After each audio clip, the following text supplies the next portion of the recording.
food, health, and energy security. Terrorism remains a pressing threat. Terrorism is the enemy of humanity.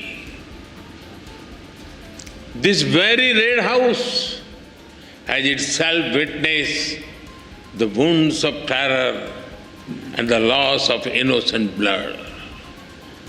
We must stand united to deny terrorism any shelter or space. We thank the people and the government of this country for standing with us in our fight against terrorism.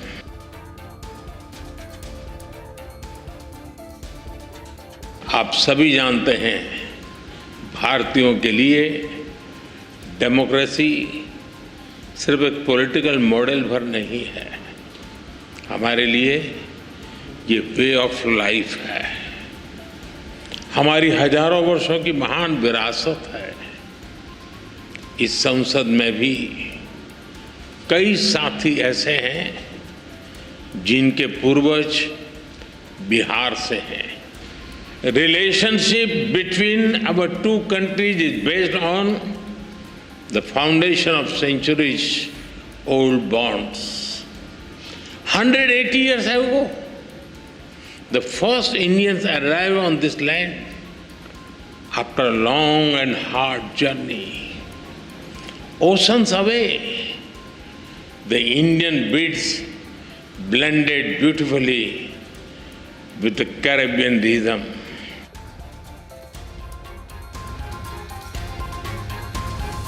The old institutions are struggling to deliver peace and progress. At the same time, the global south is rising.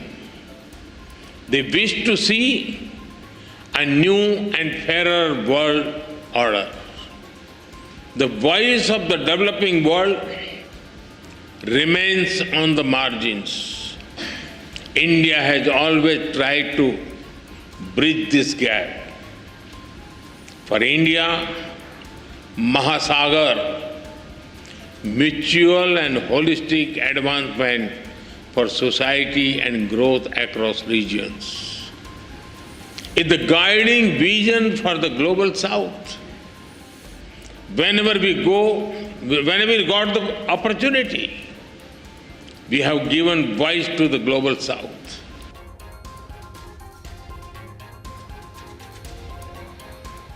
Friends, there is a natural warmth in the connection between our two countries. I must say, Indians are among the most passionate fans of the West Indies cricket team. We cheer for them with all our heart, except when they are playing against India.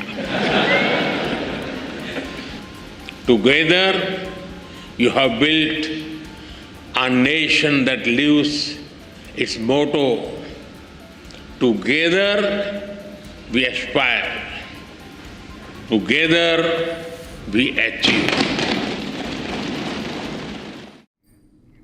On to some other news, a stunning twist in the Disha Salian case. The Maharashtra government has now clarified that no one has been given a clean chit. Now, Minister Shambhuraj Desai confirmed that only interim findings have been submitted so far and the final report is still awaited. Now, this means that the investigation is still very much active and nothing has been ruled out. Take a look at this report. It's a case that rocked Bollywood and sparked political tremors across Maharashtra. Now, in a dramatic twist, the Disha Salian death probe is back in the spotlight. Amid swirling speculations and years of silence, the Maharashtra government has now made a big revelation: no one has been given a clean chit yet. Not just that, even the so-called interim report isn't the final word. Maharashtra Minister Subhanshu Desai, in a big statement, confirmed it. दिशा सालियन का report final नहीं है। अभी गृह राज्य मंत्री से मेरी बात हुई है, वो इंटरिम फाइंडिंग्स है, फाइनल फाइंडिंग्स अभी तक आए नहीं है। और जो इंटरिम भी अगर फाइंडिंग्स दिए उसमें किसी को भी क्लीन चिट नहीं दी गई है। ऐसा ये जब तक फाइनल रिपोर्ट नहीं आता है तब तक किसी को क्लीन चिट देने का कोई सवाल नहीं खड़ा रहता। जब फाइनल रिपोर्ट आएगा तब इसके बारे में बात। इन्वेस्टिगेशन ऑनगोइंग है। For years, conspiracy theories around Disha Salian's death just days before actor Sushant Singh Rajput's tragic demise have refused to die down. And with the Maharashtra government officially stating the final report is still pending, this could be the beginning of a fresh political and legal storm. The public continues to track every twist, every revelation and every unanswered question in the Disha Salian case. Viewers, time to take a break. Coming up ahead, sources say British Navy's F-35 jet stuck in Kerala may be dismantled and airlifted to the UK as the repairs failed. A team from the UK is set to arrive in Kerala today. Also, the big story that we are tracking, Prime Minister Modi is in Argentina. He meets with the Indian diaspora. Prime Minister Modi, first Indian Prime Minister in 57 years to visit the country. The details on those big stories and much more is lined up for you after a short break. Stay with us.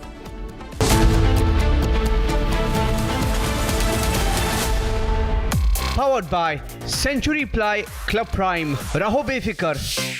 QS and THE, the world's foremost university rankings organizations, have ranked Amity amongst the top 3% universities globally, making it among the very few Indian universities to be included in both rankings. Yet another top ranking for Amity University.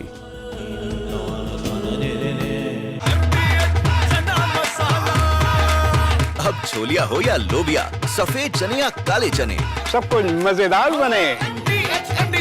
Future wars will be conducted based upon intelligence input gathered from enemy's territory. Suppose there is a war with Pakistan or China or even Indian Ocean region, then we have to know what exactly Pakistan is doing in depth, what they are doing towards their military assets which are closer to Afghanistan border, closer to Iran border. Similarly, in Tibet, in case there is a skirmish with China, we would like to know what is PLA doing in Tibet or even in depth in China. Similarly, in case there is a war, Pakistan Navy or PLA Navy may operate from Indian Ocean region to cause damage to our coastal installations, both military as well as civilian. So we would like to know well in advance what they are up to. These kind of intelligence gathering activities were on Earth.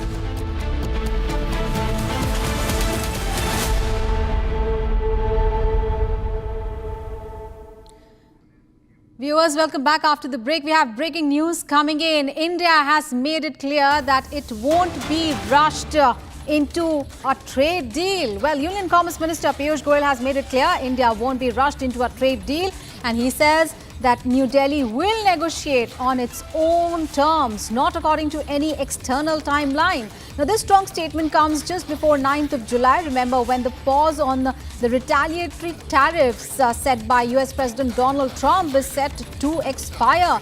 And Piyush Goyal has made it very clear that India's interests are more important and not the deadline. And he said that if a good deal is formed, India is always ready to engage with the developed countries. So making it very clear that India won't be rushed into a deal. Let's listen in to Piyush Goyal. Bharat अपने शर्तों पर चर्चा करता है, अलग अलग देशों के साथ चर्चा चल रही है, यूरोपियन यूनियन हो, न्यूजीलैंड हो, ओमान हो, यूएसए हो, चिली हो, पेरू हो, कई देशों के साथ एग्रीमेंट की बात चल रही है। फ्री ट्रेड एग्रीमेंट तभी संभव होता है जब दो तरफा फायदा हो।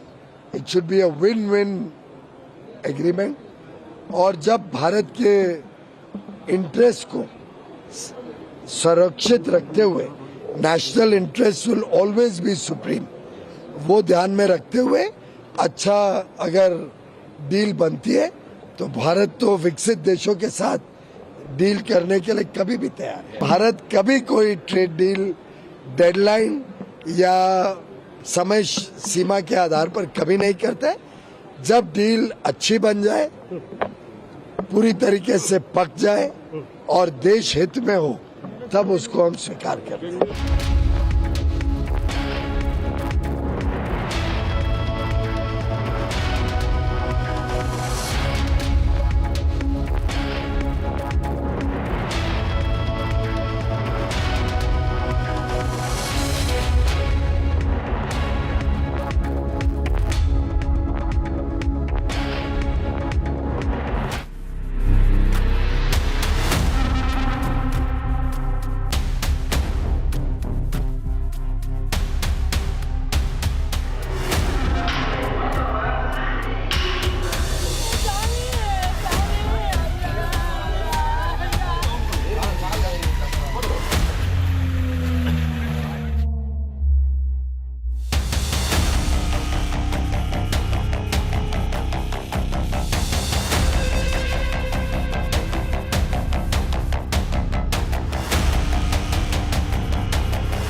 Powered by Century Ply Club Prime. रहो बेफिकर।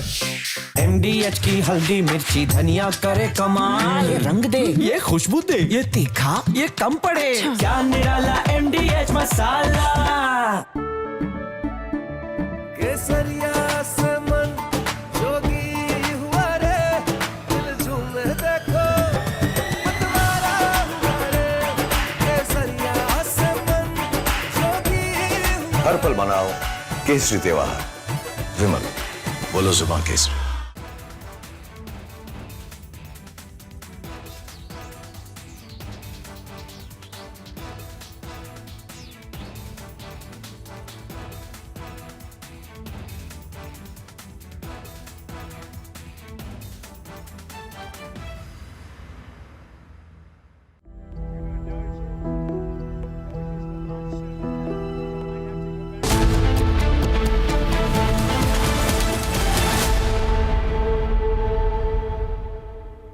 Welcome back, viewers. A major breakthrough in the decades-old Assam-Meghalaya border dispute. Now, Assam Chief Minister Himanta Biswa Sarma has announced the signing of a Memorandum of Understanding, or the MOU, to clearly define the boundaries between the two states. A big step towards a lasting resolution.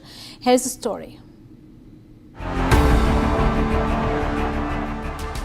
In a major step towards resolving the decades-old border dispute between Assam and Meghalaya, Assam CM announced that the first boundary pillar has been erected in one of the previously contested areas along the interstate boundary.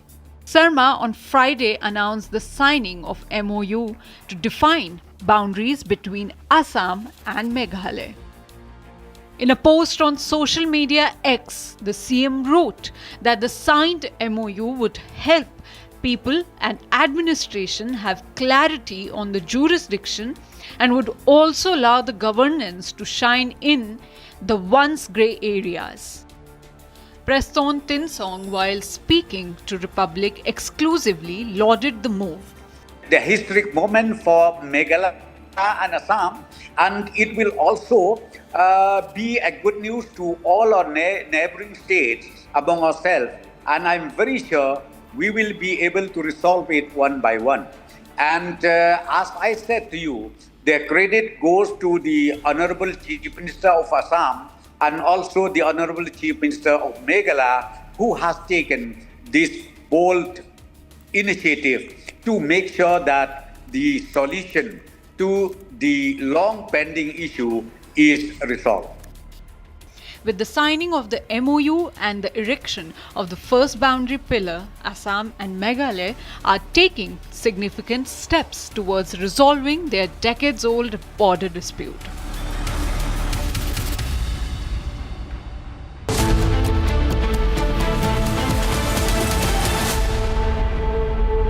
powered by Century Ply Club Prime. Raho befikar.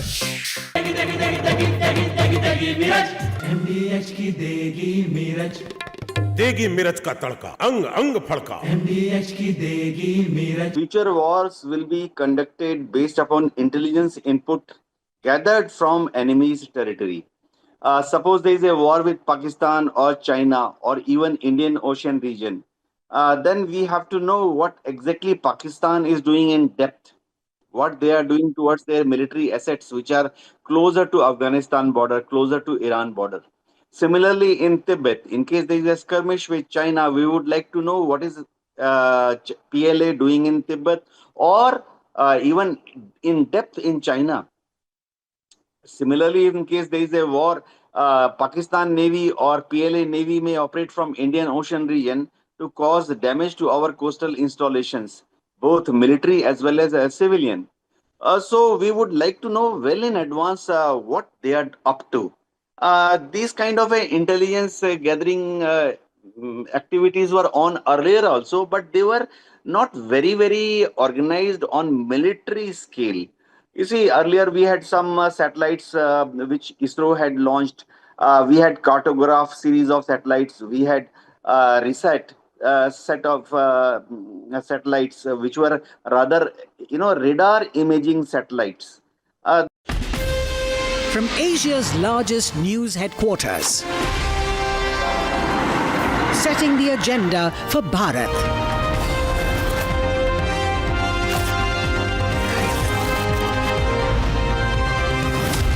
You're watching Republic.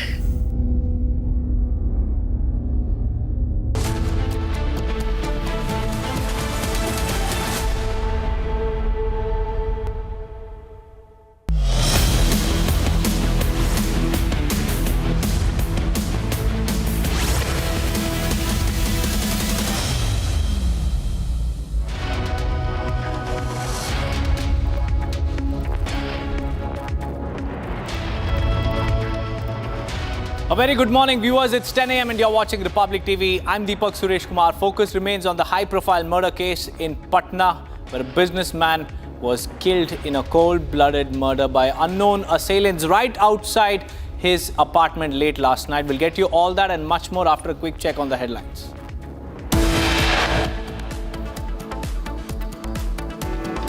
PM Modi arrives in Argentina, meets Indian diaspora. PM Modi, first Indian Prime Minister in 57 years to visit Argentina.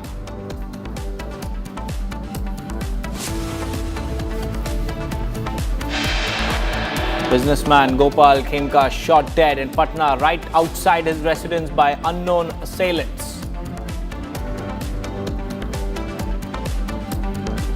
Union Minister Piyush Goyal's big statement on India-US trade deal says national interest above deadline.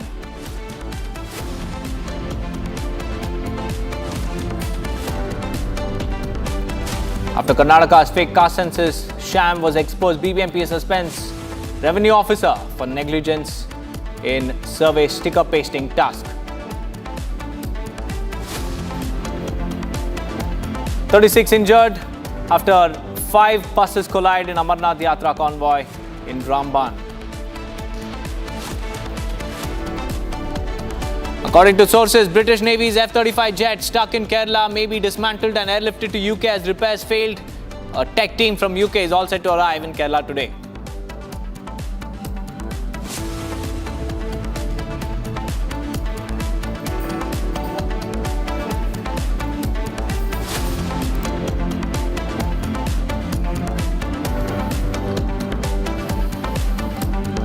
First up, viewers, Patna businessman was shot dead right outside his apartment late last night, and now an SIT has been formed to probe the murder case to establish any sort of link between the 2018 murder case of Gopal Khemka's son, Gunjan Khemka, and the murder that took place last night right outside Gopal Khemka's residence.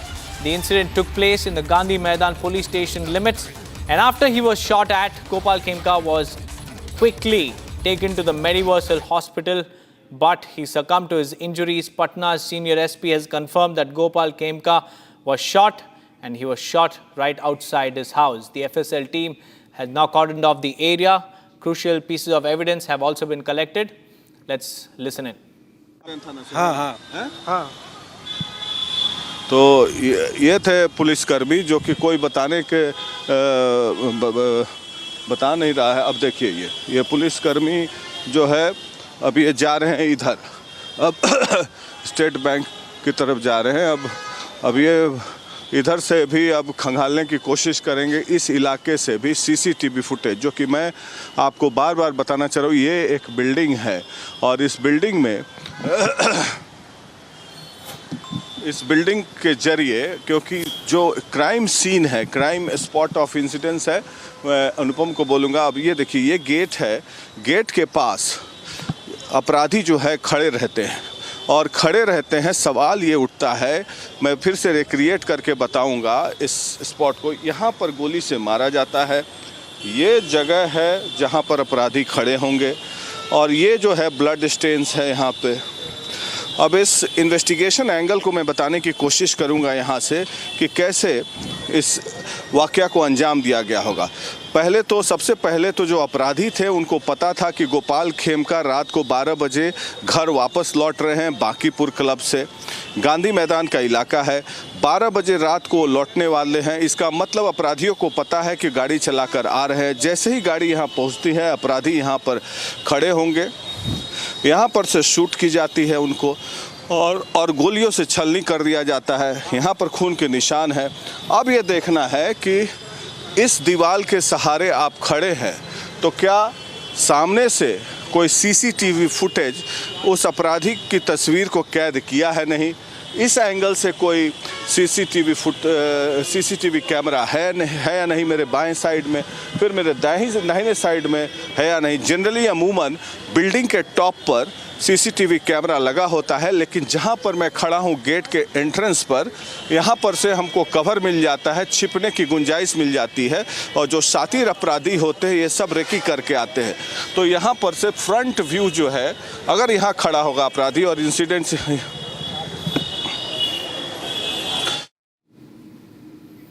Well, that was my colleague Prakash trying to explain the timeline of events that happened, and now an SIT has been formed to crack the case and also to nab the murderers of Gopal Khemka. He is a Patna-based industrialist. He was the director and MD of 8 different companies. He has 42 years of corporate experience, and he was also the owner of the Magad Hospital, which he has sublet to the Mediversal Hospital, where he was shifted late last night after he was shot at by unknown assailants. Now, what we'll have to understand is whether there is a link between the 2018 murder of his son Gunjan Khemka, and the police are now trying to crack the case. The FSL team has collected all the pieces of the murder puzzle, and they are now analyzing the crime scene to get any sort of clues as to what really happened here.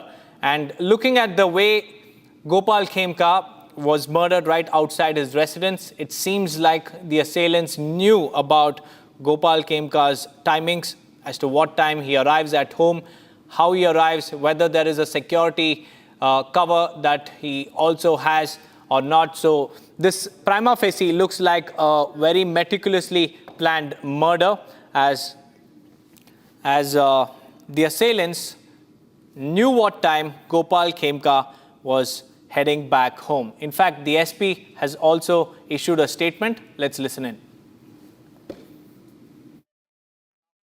4 तारीख की रात में 11 बजे के आसपास गांधी मैदान के south area में यह सूचना मिली है कि अपार्टमेंट के सामने जो बिजनेसमैन है गोपाल खेमका जी, उनको चोट लगने से, गोली लगने से मृत्यु हो गई है। जैसे इसकी सूचना पुलिस को मिली है हॉस्पिटल में, तो वहाँ पे पुलिस पहुँच गई थी। यहाँ पे सीन को सिक्योर किया गया है और बाकी की जाँच पड़ताल की जा रही है। कैमरा से इत्यादि खंगाले जा रहे हैं और बाकी की कार्रवाई आगे की जाएगी। Well, that was the SP confirming that unknown assailants rained bullets on Gopal Khemka, and in the aftermath as well, we've seen how the bullet shells were also found at the crime scene. The FSL has recovered these bullet shells to ascertain the weapon that was used, the gun that was used, and also to know whether there is a conspiracy behind the murder case. Because just 7 years back, Gopal Khemka's son, Gunjan Khemka, was also murdered in a similar fashion. Like Prakash was mentioning, the police are now trying to ascertain if there are any CCTVs located in the area, and if there are, then the clippings will be analyzed to know and unmask the killers of Gopal Khemka. In fact, we also have Prakash joining us live. Prakash, we've just saw the police team there visiting the SBI bank branch to ascertain whether the CCTV was covering the crime scene, and if so, that particular footage will also be recovered and analyzed.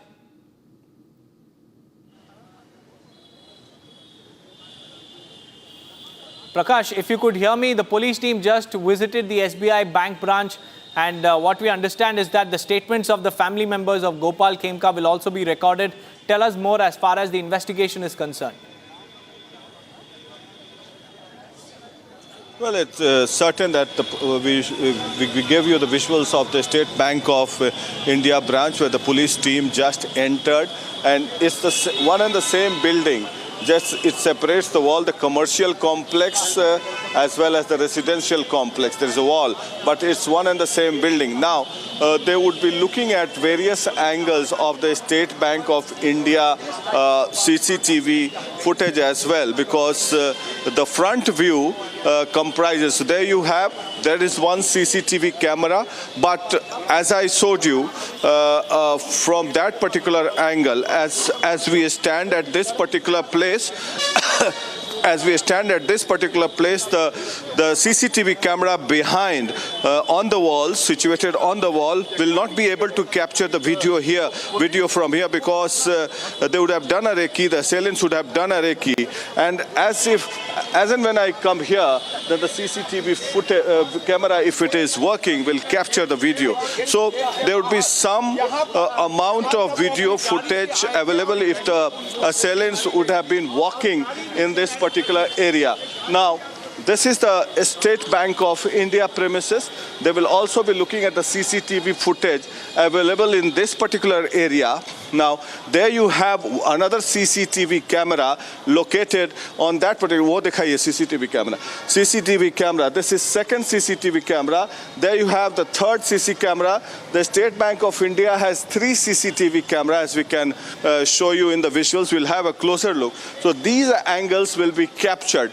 So the veracity of the assailants would be ascertained from these CCTV cameras, if at all it has captured. Now, if the assailants have come from that particular way, leading from the Gandhi Maidan, where Mr. Khemka's way to his residence is, then if at all the assailants would have done a recce, then they might find it difficult, but it looks like in all probability and possibility that there would be some video footage available of the assailants. Now, the police and the SIT team will have to work on this particular angle. Now, another angle to it is that, was there any link between the murder of both father and son? His son was murdered in 2018 in Hajipur, 35 kilometers away from this spot of incidents. And we are also told that there was a firing that also took place on his son, a second son, who is a doctor apparently. That has also to be ascertained. Third, he has various business interests, multiple business interests into healthcare, real estate, chemist shops, as well as petrol pump. So whether there was any rivalry into that or not, because as far as the real estate business is concerned, the land prices in Patna, in and around Patna, has skyrocketed, and there may be some conflict there. So police will be looking into that angle as well. So all this would be ascertained, and yes, the CCTV footage is the main aspect which the SIT team and the Patna police would be looking at, and this is a cold-blooded murder that has taken place in Patna and rocked the city of Patna. Right, Prakash, the CCTV holds the key to nabbing the assailants. Many thanks for joining us with those details. Just a few moments back, we showed how the police entered the SBI bank to recover the CCTV clippings, to analyze these clippings, to get the identity of the assailants. And like Prakash was mentioning, a meticulously planned murder has rocked Patna, because one of the CCTVs that is directly pointing at the crime scene also has a blind spot for the assailants. Now, moving on, viewers, Union Minister of Commerce and Trade Piyush Goyal has sent out a very, very strong message to Washington, D.C., saying that India will put nation first and not any deadline, and that the trade deal will focus on national interests and not much heed will be paid to the deadline that has been issued. Let's listen in to Piyush Goyal. Bharat अपने शर्तों पर चर्चा करता है, अलग अलग देशों के साथ चर्चा चल रही है, यूरोपियन यूनियन हो, न्यूजीलैंड हो, ओमान हो, यूएसए हो, चिली हो, पेरू हो, कई देशों के साथ एग्रीमेंट की बात चल रही है। फ्री ट्रेड एग्रीमेंट तभी संभव होता है जब दो तरफा फायदा हो। It should be a win win agreement, और जब भारत के इंटरेस्ट को सुरक्षित रखते हुए national interest will always be supreme, वो ध्यान में रखते हुए अच्छा अगर डील बनती है तो भारत तो विकसित देशों के साथ डील करने के लिए कभी भी तैयार है। भारत कभी कोई ट्रेड डील डेडलाइन या समय सीमा के आधार पर कभी नहीं करता है। जब डील अच्छी बन जाए, पूरी तरीके से पक जाए और देश हित में हो, तब उसको हम स्वीकार करते हैं। Viewers, moving on to another shocking incident that has come in from Chittagong in Bangladesh, and this from the Chittagong University, where you can see radical students surrounding Dr. Kushal Baran Chakrabarti, a professor of the Chittagong University, a respected academician, and also a very, very religious figure from the Hindu community, was allegedly surrounded and threatened by radical student groups linked to Jamaat Shibir. Professor Chakrabarti, who is also the son of a freedom fighter, was reportedly held hostage on campus by those enraged over his stance on minority rights. There you can see these are the pictures of the students, the radical students, threatening and surrounding a Hindu professor at Chittagong University in Bangladesh. This is how the Yunus regime has given a free run to radical elements. After Hindu monks and seers, now a Hindu professor has been targeted. He has been surrounded, threatened, and also held hostage on the campus. And this over his stance on minority rights. The Hindu professor had been advocating for the rights of the minority community in Bangladesh. Enraged by this, extremists, radical elements in the Chittagong University, students linked to the Jamaat group, have surrounded and threatened Dr. Chakrabarti.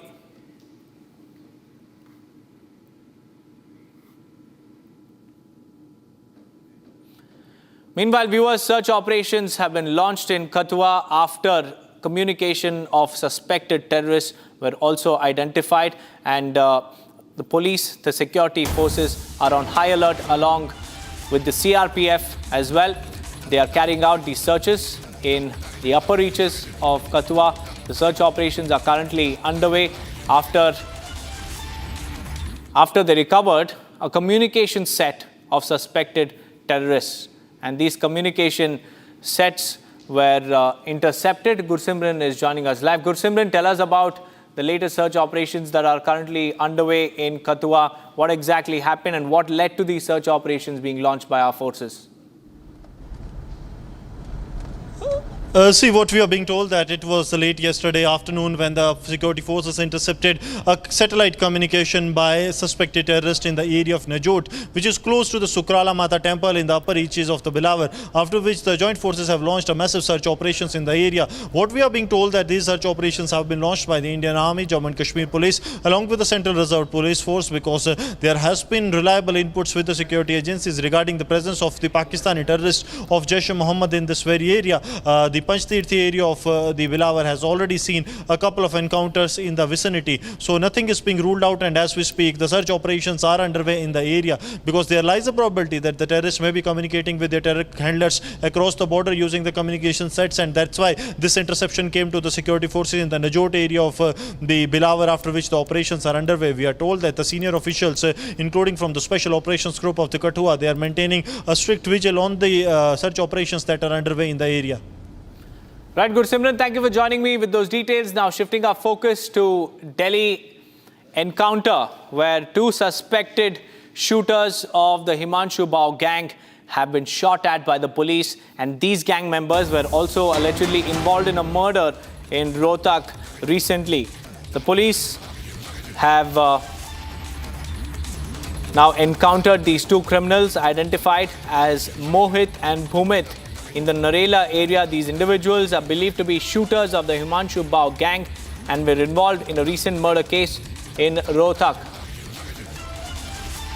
During the wee hours early today, the Delhi Police's special cell shot at two criminals identified as Mohit and Bhumit. Both of them belong to the Himanshu Bao gang. And this is a criminal gang that has been operating in the Delhi NCR region. And these criminals who were shot at were involved in a murder in Rohtak recently. And the manhunt had been launched by the Delhi Police Special Cell today. Upon credible intel, the police intercepted these two criminals, and in self-defense, the Delhi Police Special Cell opened fire at these two criminals. Jatin is joining us live. Jatin, tell us about this early morning encounter between the Delhi Police Special Cell and these two criminals, allegedly sharpshooters of the Himanshu Bao gang.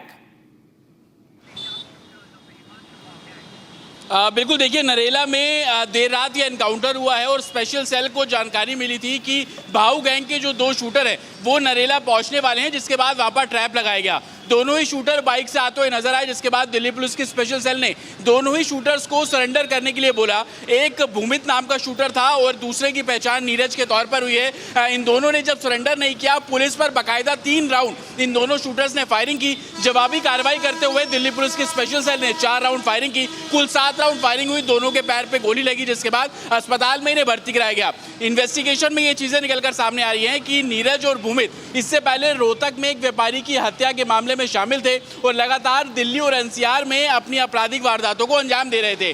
जानकारी Delhi police की northern range को, special cell की जो northern range है, उनको इन दोनों के बारे में मिली, जिसके बाद ट्रैप लगाकर इन दोनों को सरेंडर करने के लिए बोला गया। लेकिन जवाबी कार्रवाई में दोनों ही घायल हुए। अब उन्हें अस्पताल में भर्ती कराया गया है। लेकिन भाऊ गैंग से जुड़े हुए थे। आपको याद होगा कि कल शाहबाद डेयरी में भी एनकाउंटर हुआ था, वहां पे क्राइम ब्रांच ने एनकाउंटर किया था और नंदू गैंग से जुड़ा हुआ वो जो शूटर से वो गिरफ्तार किए।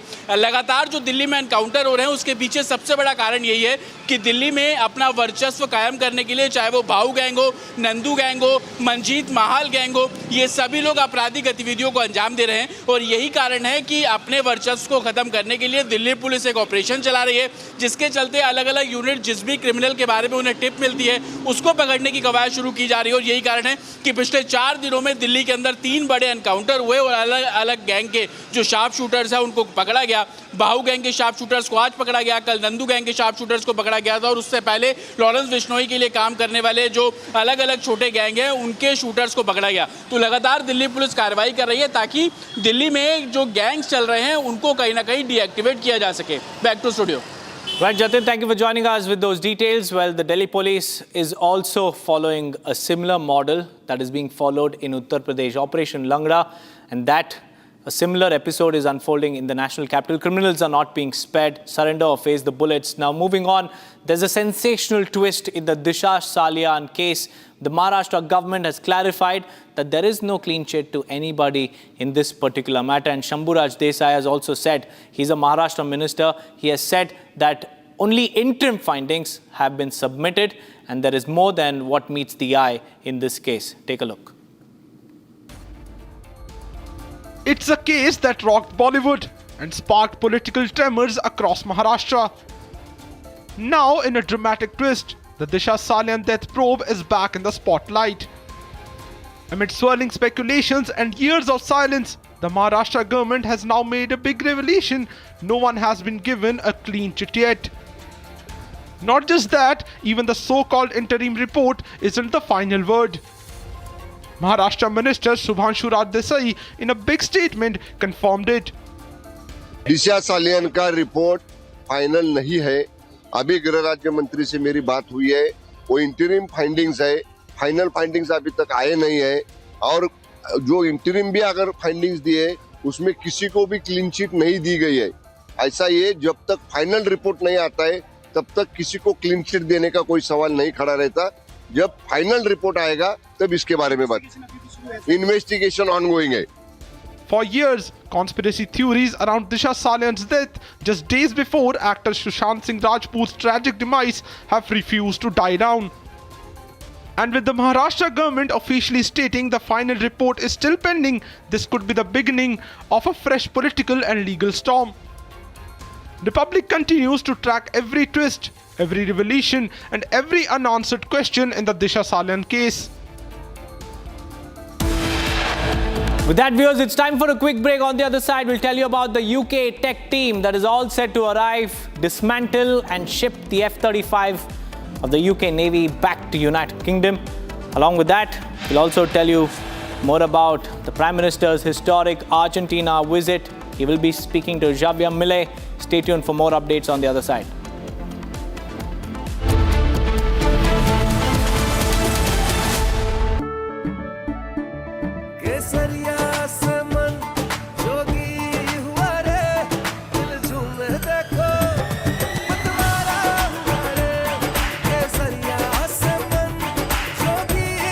हर पल मनाओ केसरी त्योहार.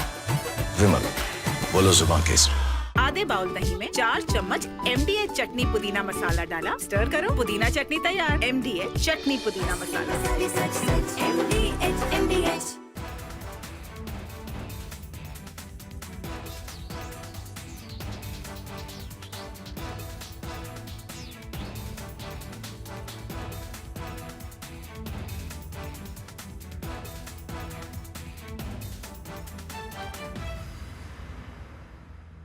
Future wars will be conducted based upon intelligence input gathered from enemy's territory. Suppose there is a war with Pakistan or China or even Indian Ocean region, then we have to know what exactly Pakistan is doing in depth, what they are doing towards their military assets, which are closer to Afghanistan border, closer to Iran border. Similarly, in Tibet, in case there is a skirmish with China, we would like to know what is PLA doing in Tibet or even in depth in China. Similarly, in case there is a war, Pakistan Navy or PLA Navy may operate from Indian Ocean region to cause damage to our coastal installations, both military as well as civilian. So we would like to know well in advance what they are up to. These kind of intelligence gathering activities were on earlier also, but they were not very organized on military scale. You see, earlier we had some satellites which ISRO had launched. We had cartograph series of satellites. We had reset set of satellites which were rather, radar imaging satellites. This week on Get Me Right, we put a searchlight on the plight of the Hindu community of Sindh in Pakistan. Their daily struggles just to be able to survive amid abductions, conversions and targeting of their women.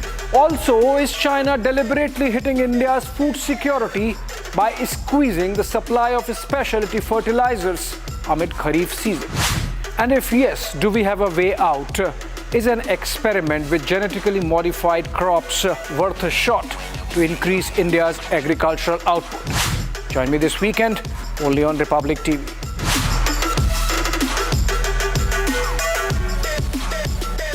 ये है secret recipe MDH का जीरा SIP जल जीरा मसाला।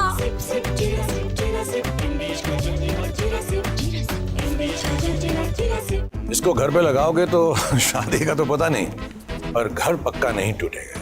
रुंगटा नहीं तो घर strong नहीं। रुंगटा स्टील TMT बार एकदम सॉलिड। पहाड़ों में एक हाइकिंग शिप भी बन सकती है।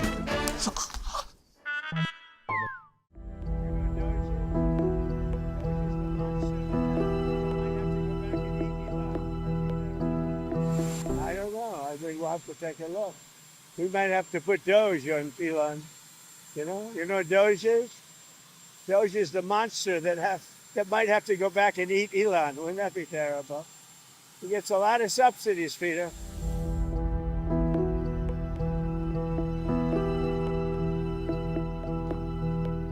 His rocket company is the only reason we can now send America astronauts into space. Take over, Elon. Just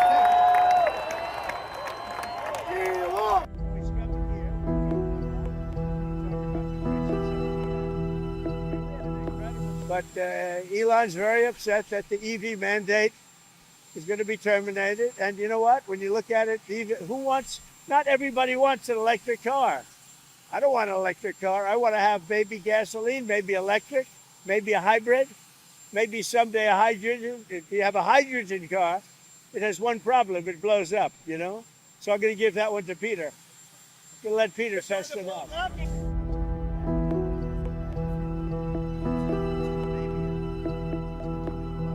This is not the end.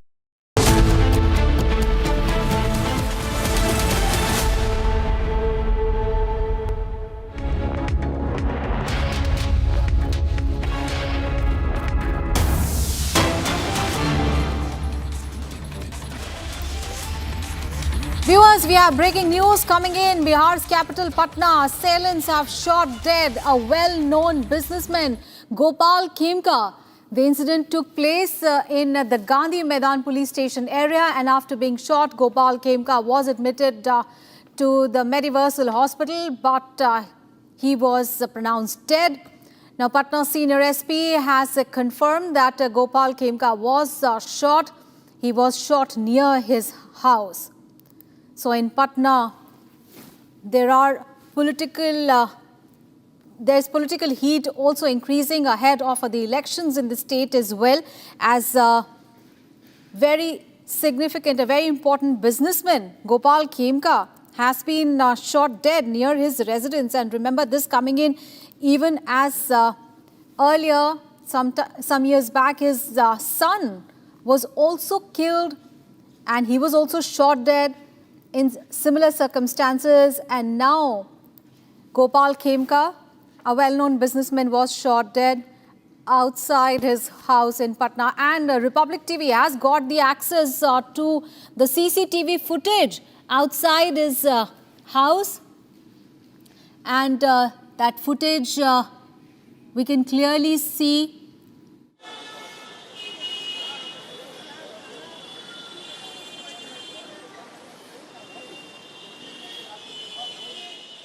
also be looking at, because this incident took place in the Gandhi Maidan police station just outside his residence, and he lived in this twin tower society which is adjacent to the hotel, and the accused shot him and fled from the scene. So this CCTV footage might be of key significance in cracking the case for the police. Kimka apparently died on the spot. Now police have recovered also. They have reached to the crime scene. They are continuing investigations, and reports say that the CCTV footage is also being accessed, and these are the live visuals that you can see. This is the state medicine hospital उनके पास था, एक Magadh hospital जिसको उन्होंने outsource कर दिया था मेडिवर्सल group of companies को। अब किस बिजनेस में इनका कन्फ्लिक्ट था वो पता करने की पुलिस कोशिश करेगी, और बिना कन्फ्लिक्ट के तो ये हादसा को अंजाम दिया नहीं गया होगा। ठीक उसी तरीके से उनके बेटे को भी मारा गया था 2018 में, तो ज़रूर कोई ना कोई बिजनेस कॉन्फ्लिक्ट होगा, कोई ना कोई कारण होगा, पहली बात। दूसरी बात, जहाँ तक सियासी भूचाल की है, बिल्कुल चुनावी मौसम है, और इस तरह की बात होना ठीक चुनाव के पहले एक बड़े व्यवसायी की हत्या हो जाना सवालिया निशान खड़ा करता है नीतीश कुमार के प्रशासन पर, नीतीश कुमार के विधि व्यवस्था पर, क्योंकि कानून का राज उन्होंने स्थापित किया था 2005 के बाद। लॉ एंड ऑर्डर पर 2010 में उन्हें बड़ी विजय हासिल हुई थी, और लगातार 20 साल से मुख्यमंत्री है। और उनके यूएसपी लॉ एंड ऑर्डर पर विपक्ष हमेशा सवाल उठाता रहा है कि वो उनका स्वास्थ्य ठीक नहीं है, वो अब सरकार नहीं चला पा रहे। इस तरह की बातें उठती रहती हैं, और विधि व्यवस्था को खासकर आए दिन पटना में देखा गया है। तस्वीरें वायरल होती हैं, डिजिटल युग है आजकल, तो तस्वीरें वायरल होती रहती है तमंचा लेके लोगों के चलने फिरने का। और आरजेडी के नेता तेजस्वी यादव लगातार हमलावर रहे हैं, सवाल उठाते रहे हैं, और उसको लेकर चिंताएं बढ़ती जा रही हैं। तो बिल्कुल एक बहुत बड़ा मुद्दा है। जैसे 2004 की वाकया में याद दिला दूं, जब एक उस समय अपहरण का उद्योग फल फूल रहा था, तो अटल बिहारी वाजपेयी ने उठाया था कि कहाँ गया मेरा गोलू। एक गोलू बच्चे का अपहरण हुआ था, और ठीक चुनाव के पहले एक बड़े व्यवसायी की हत्या हो जाना 20 साल पहले की घटना की पुनरावृत्ति होती है, और सवाल खड़ा होता है मौजूदा शासन पर। Public TV has got access to the CCTV footage. This is just outside his residence, and this is where the crime actually took place. And this CCTV footage is also being examined by the police.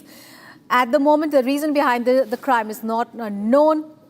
Now, talking about Mr. Kimka, he was a well-established industrialist. He had a wide-ranging business portfolio. He was the owner of one of the hospitals, which is Patna, one of the top premier healthcare institutions. He was the owner of that particular hospital. And व्यवस्था ऐसी है कि 6, 7 साल, 8 साल, 10 साल case चलता है, और उसके बाद लैक ऑफ एविडेंस के आधार पर उसे एक्विटल भी मिल जाता है। अब भगवान जाने कानून व्यवस्था या पुलिस तंत्र किस हिसाब से चार्जशीट फाइल करती है, कि अधिकतर केसों में हमने देखा है। अब अजीत सरकार मर्डर केस हुआ, उसमें लोगों को एक्विटल मिल गए, तरह तरह के सवाल उठाए गए। रॉकी यादव केस हुआ, जिसमें कि एक पॉइंट ब्लैंक रेंज पर आदित्य सचदेव नाम के व्यक्ति बच्चे की पॉइंट ब्लैंक रेंज पर हत्या कर दी गई, बुलेट मिल गए, पिस्टल्स मिल गए। 2016 की घटना है। हमने और हमारे editor in chief Arnab Goswami ने, तब हम लोगों ने बहुत बड़ा मुहिम कायम किया था, और लोग गिरफ्तार भी हुए थे उसमें, लेकिन दुर्भाग्यवश उस केस में भी एक्विटल मिल गया। तो साक्ष्य के आधार के जबकि तमाम सबूत मौजूद होते हैं, तो lack of evidence, law point एक शब्द बोला जाता है जुडिशियरी के पार्लेंस में, लॉ पॉइंट के तहत इसे साक्ष्य के आधार के कमी पर इसको रिहा कर दिया गया। तो ये सब बातें होते रहती हैं। तो इन सब सवाल के कटघरे में रहते हैं ये सब, जितने भी बड़े बड़े इंसिडेंट्स होते हैं मीडिया रिपोर्टिंग करती है, लेकिन हमारा काम है रिपोर्ट करना और आवाज़ उठाना, और बाकी जो पुलिस तंत्र है, न्यायपालिका है, वो अपने हिसाब से काम करती है। Back to you. Right. So what our reporter has been telling us about the echoes of the 2018 killing of his son, Gunjan Kimka, as well. So in 2018, Gopal's son, Gunjan Kimka, he was also shot dead in a similar manner in Hajipur at his cotton bandage factory. And this is in a similar situation that the crime has been committed again. And this time, Gopal Kimka has been targeted. And right now an SI. जो करीबी लोग हैं, जो उनके मित्र हैं, रतन लाल जो जिनसे हमारी बात हुई थी, वो वीडियो बाइट है हमारे पास, हमने ऑन कैमरा बात किया। उन्होंने बताया कि वो हमारे 50 साल के मित्र थे और हम लोग बचपन से जानते थे। कल अंतिम संस्कार किया जाएगा। बेटी लंदन में रहती हैं, पत्नी भी दिल्ली में थी, आज सुबह सुबह पहुंची हैं। उनका एक बेटा और घर में बहू यहाँ पर मौजूद थी पटना में, और वो यहाँ पर हैं अभी, और पत्नी भी आ चुकी हैं। बेटी का इंतज़ार हो रहा है, उसके बाद अंतिम संस्कार किया जाएगा। परिवार वालों का से बातचीत करने का हमें इंतज़ार रहेगा जब वो लोग बात करने की इच्छा प्रकट करें। All right, so details, more details emerging in the case, and we'll keep tracking those developments from Patna. And viewers, we have breaking news coming in. 19 days after a British F-35B stealth fighter jet made an unscheduled landing at Kerala's Thiruvananthapuram International Airport, now a state-of-the-art aircraft, of course, remains grounded, and with the field repairs attempts yet to succeed, now the United Kingdom is exploring the option of airlifting the jet aboard a C-17 Globemaster transport aircraft, which is a rare move for a fighter of this class. So it's been more than 19 days that the fighter jet has in fact been grounded at the airport in Kerala's Thiruvananthapuram, and now this very, very important aircraft, which is considered to be the best in the world, is going to be airlifted. We understand that it's also going to be all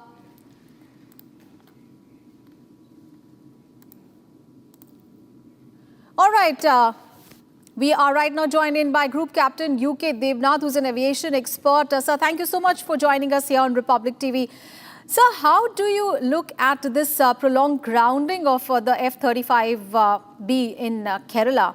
Because, you know, we consider, and the entire world consider as, you know, it's one of the best in the world's most advanced fighter jet, especially in the terms of reliability, in terms of maintainability during overseas operations.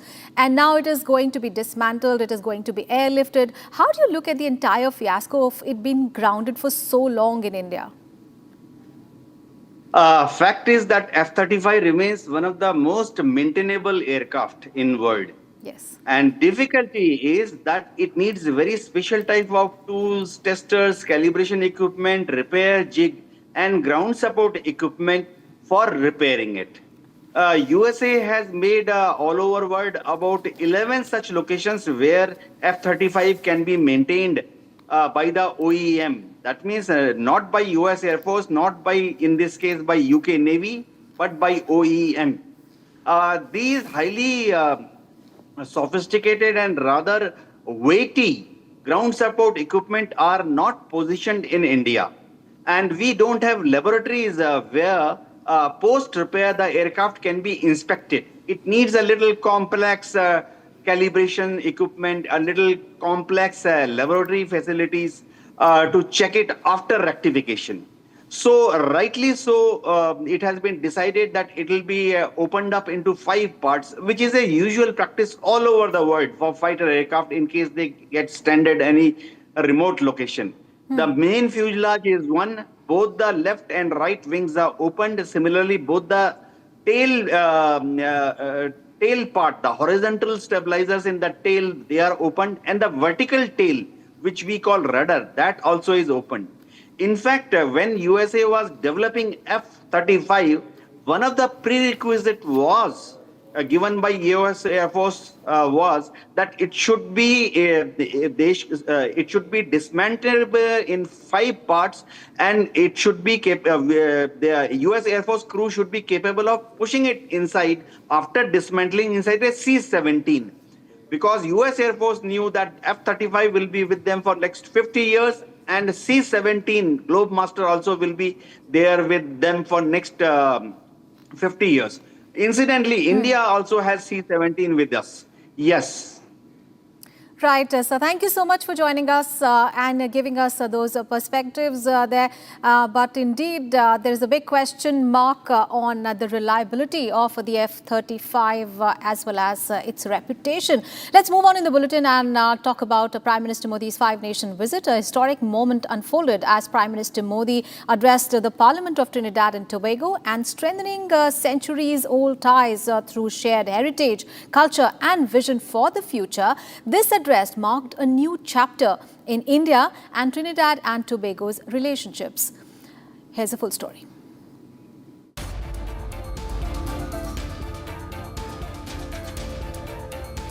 I'm deeply honored to stand before you, the elected representatives of a proud democracy and a friendly nation. I bring greetings from 1.4 billion people of India.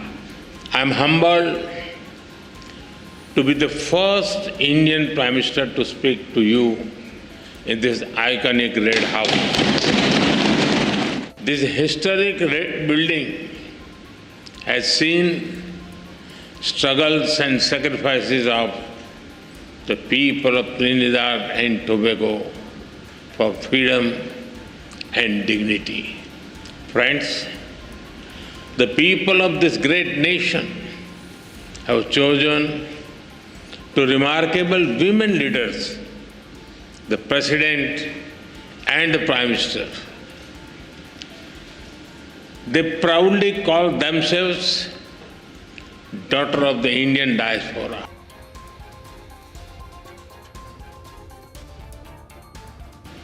There are growing global divisions, disputes, and disparities. The world is faced with challenges of climate change, food, health, and energy security. Terrorism remains a pressing threat. Terrorism is the enemy of humanity. This very Red House has itself witnessed the wounds of terror and the loss of innocent blood. We must stand united to deny terrorism any shelter or space. We thank the people and the government of this country for standing with us in our fight against terrorism.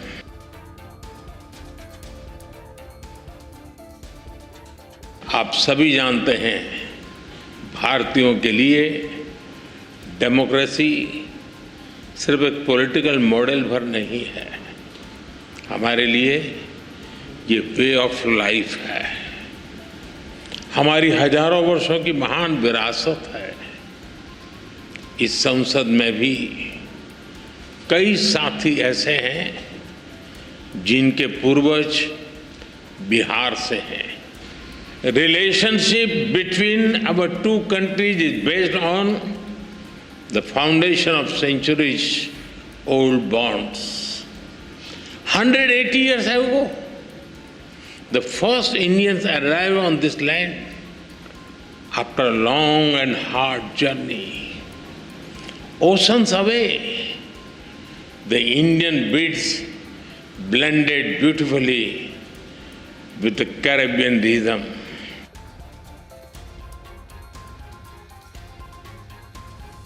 The old institutions are struggling to deliver peace and progress. At the same time, the global south is rising. They wish to see a new and fairer world order.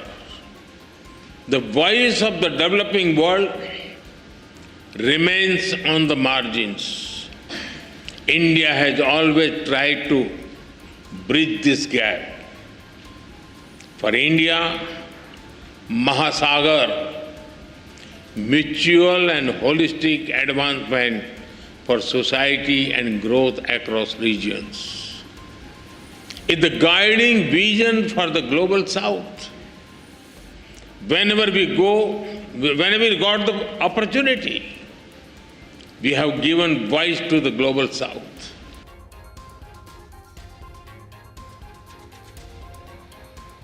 Friends, there is a natural warmth in the connection between our two countries. I must say, Indians are among the most passionate fans of the West Indies cricket team.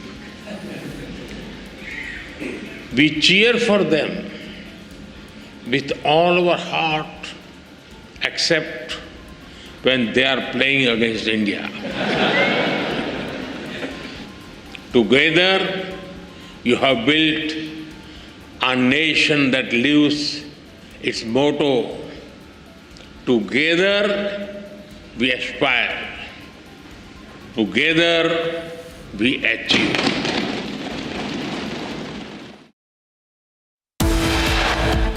Viewers, we are taking a very short break, and after that, after Karnataka's fake caste census sham exposed, BBMP has suspended an officer for negligence in survey sticker pasting task.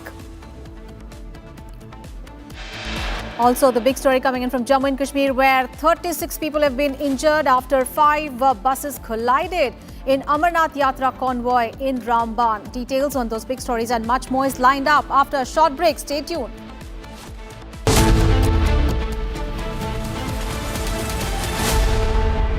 दादी के हाथों का जादू और खुशबू से महकता घर, माँ की मुस्कुराहट और खाने की सुगंध। MDH गरम मसाला, क्योंकि हर रिश्ता है स्वाद से जुड़ा।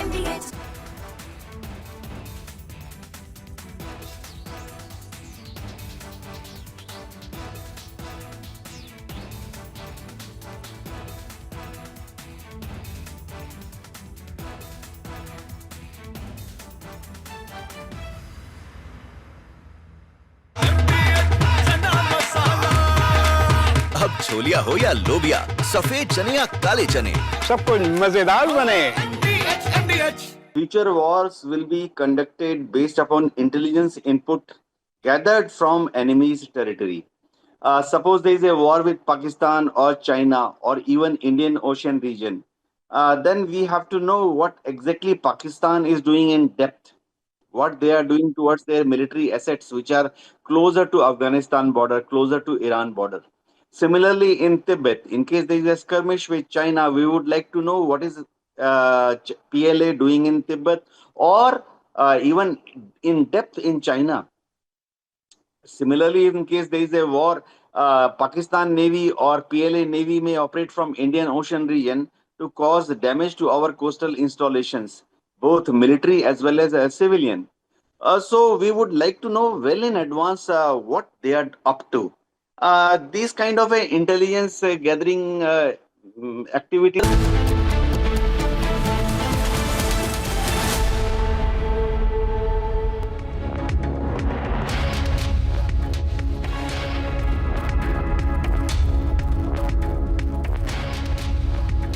Viewers, we have breaking news coming in as far as the caste census in Bengaluru is concerned. Now, BBMP has suspended one official for negligence in sticking the posters outside the houses.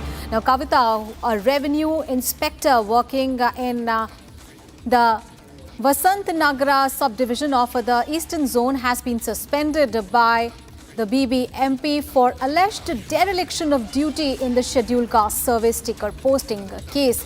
Now, census staff was seen, remember, skipping houses, completing the survey at 4 houses in just 10 seconds, and even seen assaulting the residents during the survey. And now, the BBMP has suspended one official for negligence in sticking posters outside the houses. So, the CCTV footage had emerged and the BBMP was under fire because the revenue official was seen dereliction of their duty in connection with the ongoing comprehensive scheduled caste survey, and one of the officers now has been suspended. Let's get all the updates. Abhishek, our colleague, is now joining us live from Bengaluru. Abhishek, now, we were discussing about this CCTV footage that has emerged where the officers are not, seen not doing their duty properly. One of the officers has been suspended in the case. But what does it really say about the census that has been going on and that has been ordered by the Karnataka government? Well, Aishwarya, it is very clear from the duties or the visuals of the BBMP staff, whatever they are doing until in the last week. We have clearly seen that the BBMP staff have visited the various households located in the city of Bengaluru to paste the posters on the walls of the houses, even without having a conversation with the residents who are in the houses. And they've also not have a conversation. They haven't collected their the data of theirs. And also, we have seen them that the BBMP staff has already pasted a sticker which very clearly mentioned that the caste census with respect to SC/ST has been completed with this particular house, and if there is any other data to be added, a person can scan the QR code is what the sticker very clearly mentions on one hand. On the other hand, when the civilians try to question the BBMP staff of not talking to them to collect the data, we have seen BBMP staff assault the civilians as well. On the other hand, the names of people who are enrolled in Tamil Nadu, Kerala, Tamil Nadu, Andhra Pradesh and Hyderabad SC/ST lists are also included in the list of BBMP. So this is very clear that the BBMP is doing this caste census survey only for the sake of the government's orders, and also the government is spending at least at around 100 crores on the same caste census survey, whereas at least 10 crores rupees of work should have been done. But at least at this point of time, the civilians are questioning the move of the government, the move of the BBMP, because it is very clear from the intentions or the actions of the BBMP staff that they didn't want to do it because of the pressure that the government has built on them, and it is only because of the pressure that they are doing this survey. This is not scientific, is what the people of the state claim, and also the BJP and the JDS and the opposition hand claim. We will have to wait and see BBMP.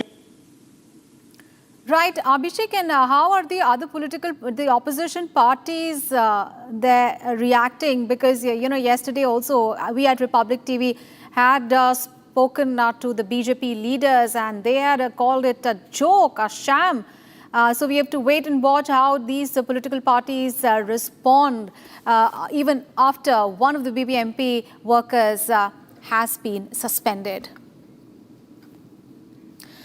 And viewers, let's move on in the bulletin now. A stunning twist in the Disha Salian case. Now the Maharashtra government has clarified that no one has been given a clean chit in the case. Now Minister Shamburaj Desai confirmed that only interim findings have been submitted so far and the final report is still awaited. Now this means that the investigation is still very much active and nothing has been ruled out.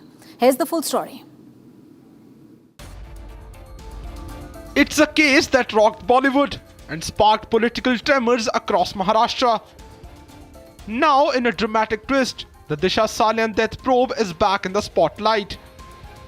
Amid swirling speculations and years of silence, the Maharashtra government has now made a big revelation: no one has been given a clean chit yet. Not just that, even the so-called interim report isn't the final word. Maharashtra Minister Subhanshu Raj Desai, in a big statement, confirmed it. दिशा सालियन का report final नहीं है. अभी गृह राज्य मंत्री से मेरी बात हुई है. वो इंटरिम फाइंडिंग्स है. फाइनल फाइंडिंग्स अभी तक आए नहीं है. और जो इंटरिम भी अगर फाइंडिंग्स दिए, उसमें किसी को भी क्लीन चिट नहीं दी गई है. ऐसा ये जब तक फाइनल रिपोर्ट नहीं आता है, तब तक किसी को क्लीन चिट देने का कोई सवाल नहीं खड़ा रहता. जब फाइनल रिपोर्ट आएगा तब इसके बारे में बात. इन्वेस्टिगेशन ऑनगोइंग है. For years, conspiracy theories around Disha Salian's death just days before actor Sushant Singh Rajput's tragic demise have refused to die down. And with the Maharashtra government officially stating the final report is still pending, this could be the beginning of a fresh political and legal storm. The public continues to track every twist, every revelation and every unanswered question in the Disha Salian case. We are going for a very short break, and coming up ahead, 36 people have been injured after 5 buses collide in Amarnath Yatra convoy in Ramban.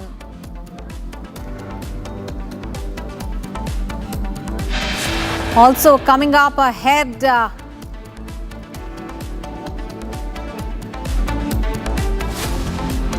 sources say that British Navy's F-35 jet stuck in Kerala may be dismantled and airlifted to UK as repairs have failed.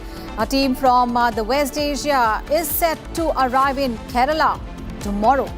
Details on those big stories and much more is lined up after a short break. Don't go anywhere.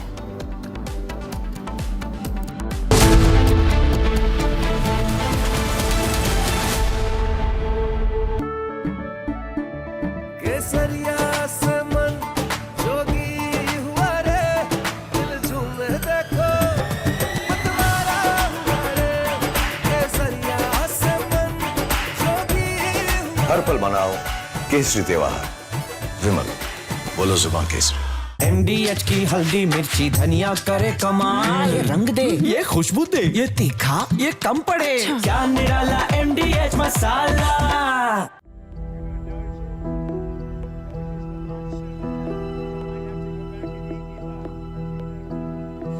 I don't know. I think we'll have to take a look. We might have to put Doge on Elon. You know what Doge is? Doge is the monster that might have to go back and eat Elon. Wouldn't that be terrible? He gets a lot of subsidies, Peter. His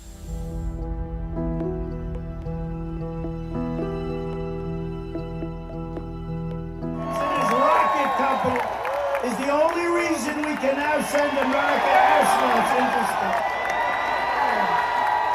Take over, Elon. Just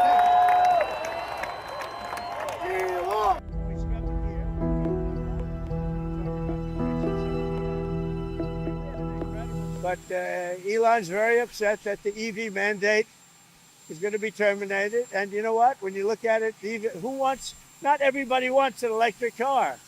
I don't want an electric car. I want to have maybe gasoline, maybe electric, maybe a hybrid, maybe someday a hydrogen. If you have a hydrogen car, it has one problem. It blows up, So I'm going to give that one to Peter. I'm going to let Peter test it out.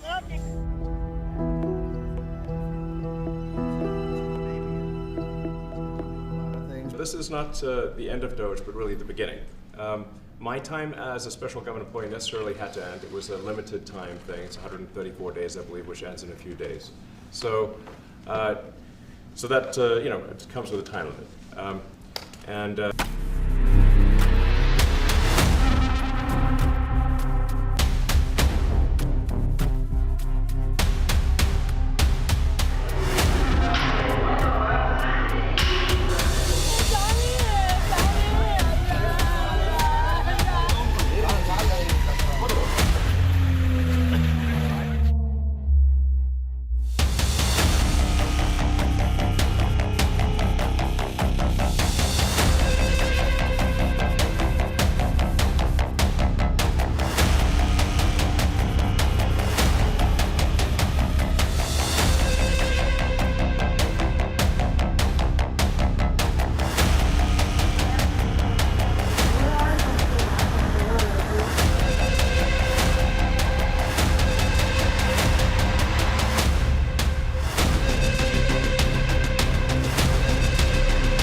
From Asia's largest news headquarters, setting the agenda for Bharat.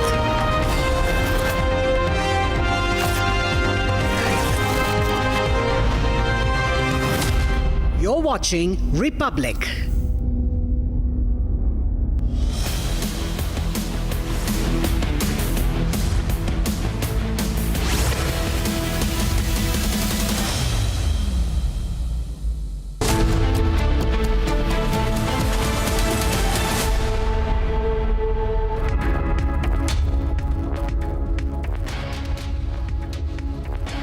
A very good morning, viewers. It's 11 a.m. and you're watching Republic TV. I'm Deepak Suresh Kumar. Focus is on the Amarnath pilgrims because they've met with an accident. The convoy that they were traveling in collided into another bus.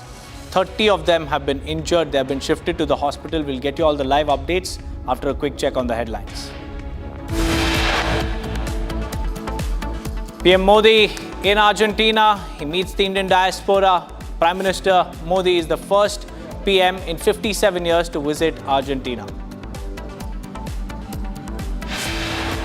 Patna businessman Gopal Kimka shot dead in Patna outside his residence by unknown miscreants. Union Minister Piyush Goyal issues a big statement on India-US trade deal, says national interest first and not deadline to dictate US deal.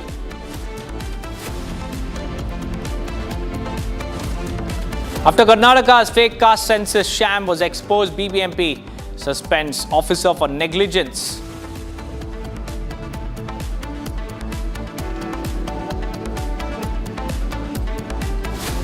"36 injured after 5 buses collide in Amarnath Yatra convoy in Ramban. Injured shifted to the hospital."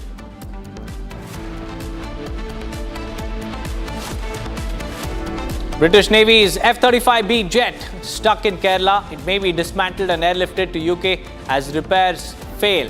Team from UK to arrive in Kerala tomorrow.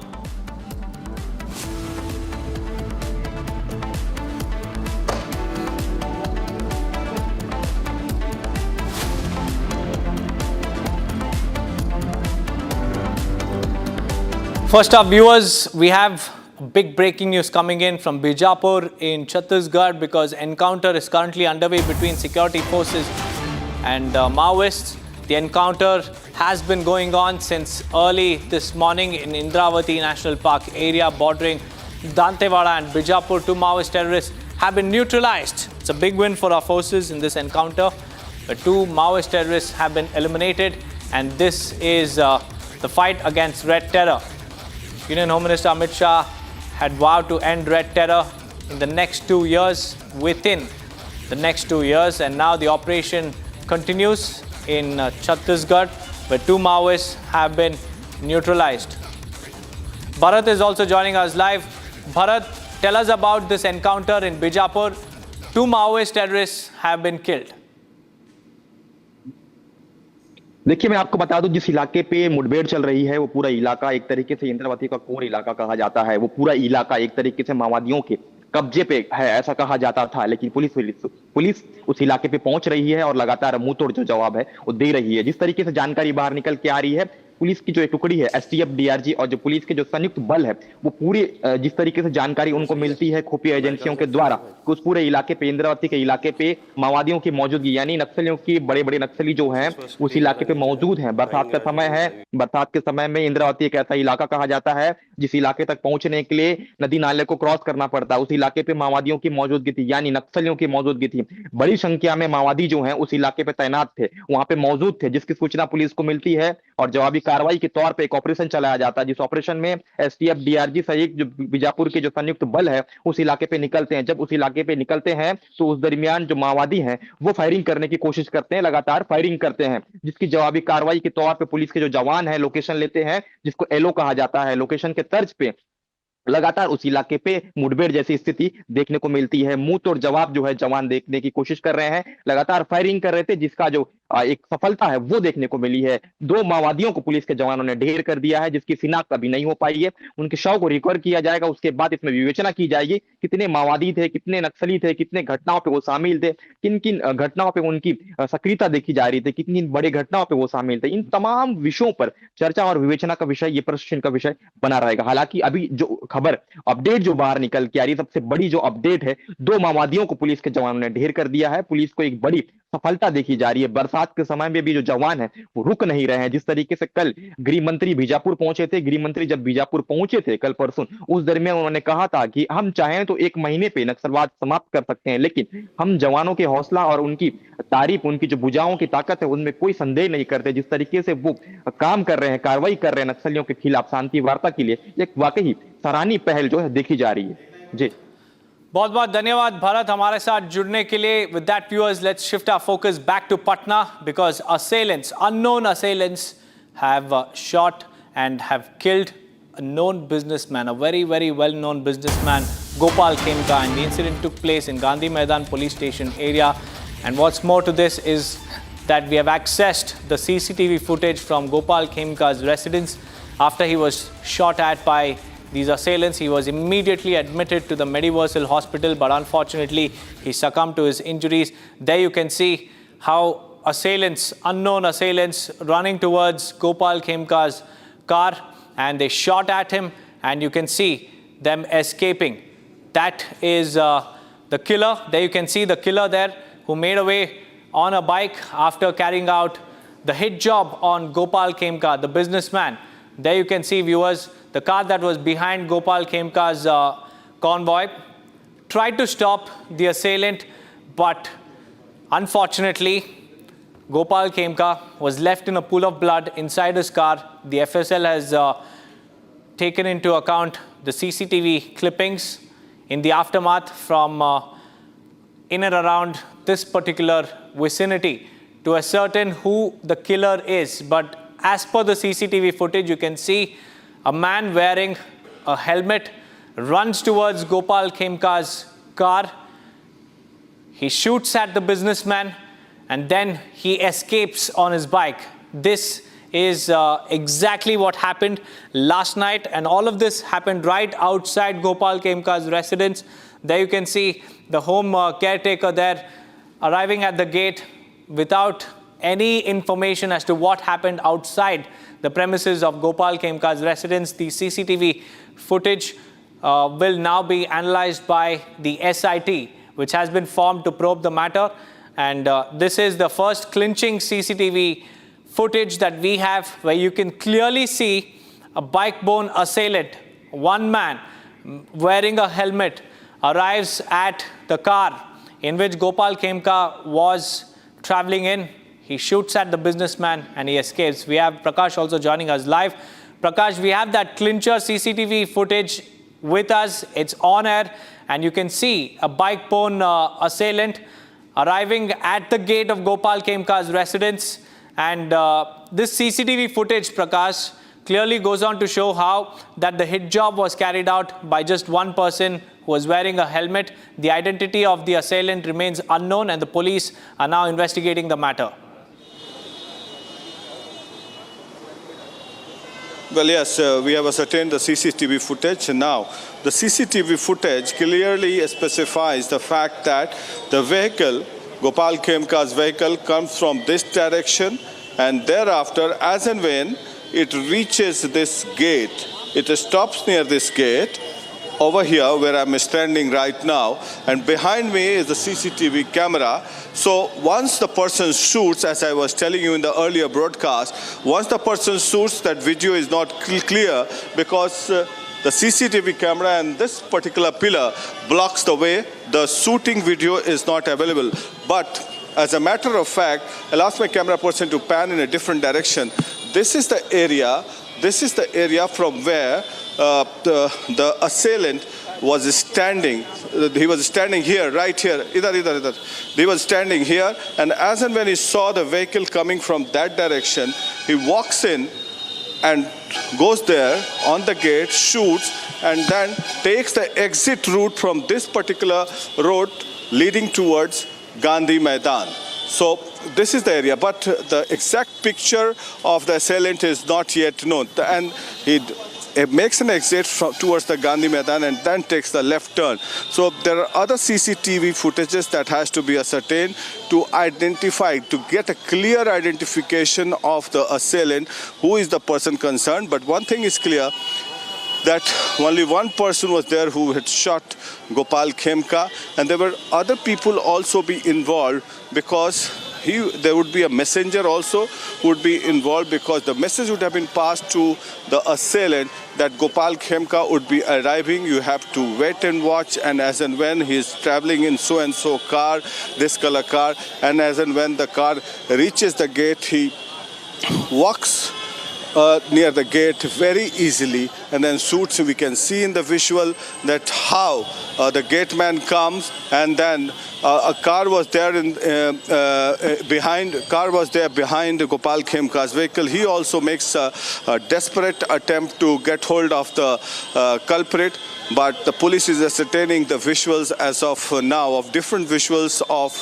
the main road leading towards Gandhi Maidan, as well as other CCTV footage. So we'll wait and watch to ascertain the exact identification of the culprit, and then thereafter the police has conducted an SIT team to nab the culprit, and the exact reason would be known then. But it appears that there would be some animosity, there would be some business conflict. That is why this incident has taken place. But it has raised a serious question mark on the law and order situation in Bihar, and serious question mark on the law and order, the USP of Bihar Chief Minister Nitish Kumar, and opposition leader already questioning the Bihar government as well as the NDA government and terming it as Mahajangal Raj in Bihar as far as this murder of a noted businessman yesterday late night is concerned. Back to you. Right, Prakash, thank you for joining us with those details. Well, those were the insights that my colleague, who is trying to explain what exactly happened by recreating the crime scene on camera for us, just 2 cars away from Gopal Kimka's arriving convoy. A man, an unknown assailant who was waiting there on his bike with his helmet on. As soon as he saw Gopal Kimka's car arrive, he ran towards the windshield, he shot at the businessman, and then he escaped on the bike. Prima facie, this looks like a contract killing, but the police are now determined to get to the bottom of the case. We'll have to wait and watch what transpires in the investigation.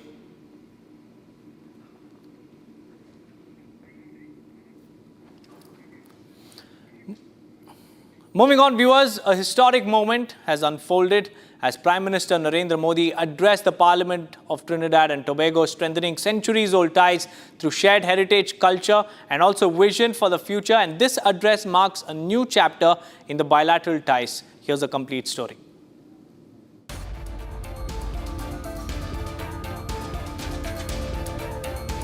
I'm deeply honored to stand before you, the elected representatives of a proud democracy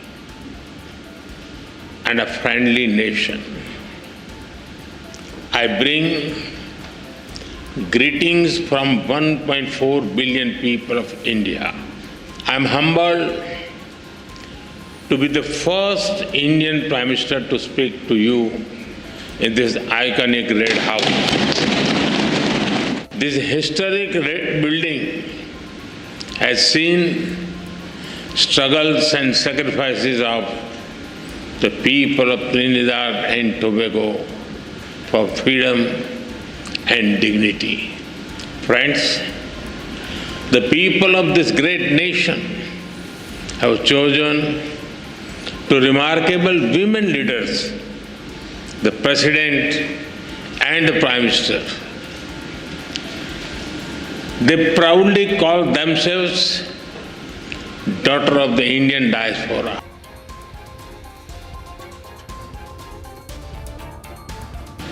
There are growing global divisions, disputes, and disparities.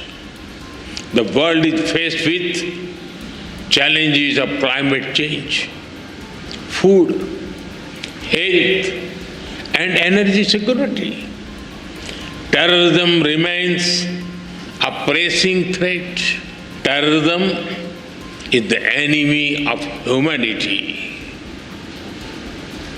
This very Red House has itself witnessed the wounds of terror and the loss of innocent blood. We must stand united to deny terrorism any shelter or space.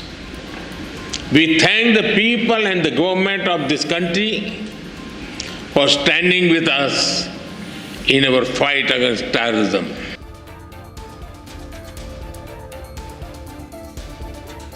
आप सभी जानते हैं, भारतीयों के लिए democracy सिर्फ एक political model भर नहीं है, हमारे लिए ये वे ऑफ लाइफ है, हमारी हजारों वर्षों की महान विरासत है।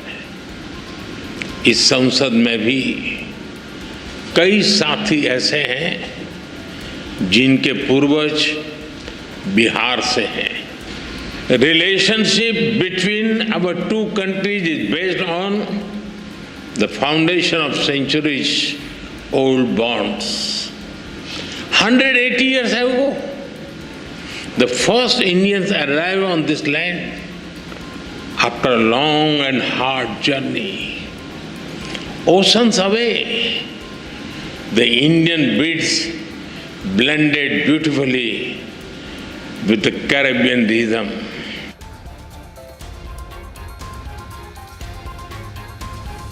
The old institutions are struggling to deliver peace and progress. At the same time, the global south is rising. They wish to see a new and fairer world order. The voice of the developing world remains on the margins. India has always tried to bridge this gap. For India, Mahasagar, mutual and holistic advancement for society and growth across regions, is the guiding vision for the global south. Whenever we got the opportunity, we have given voice to the global south.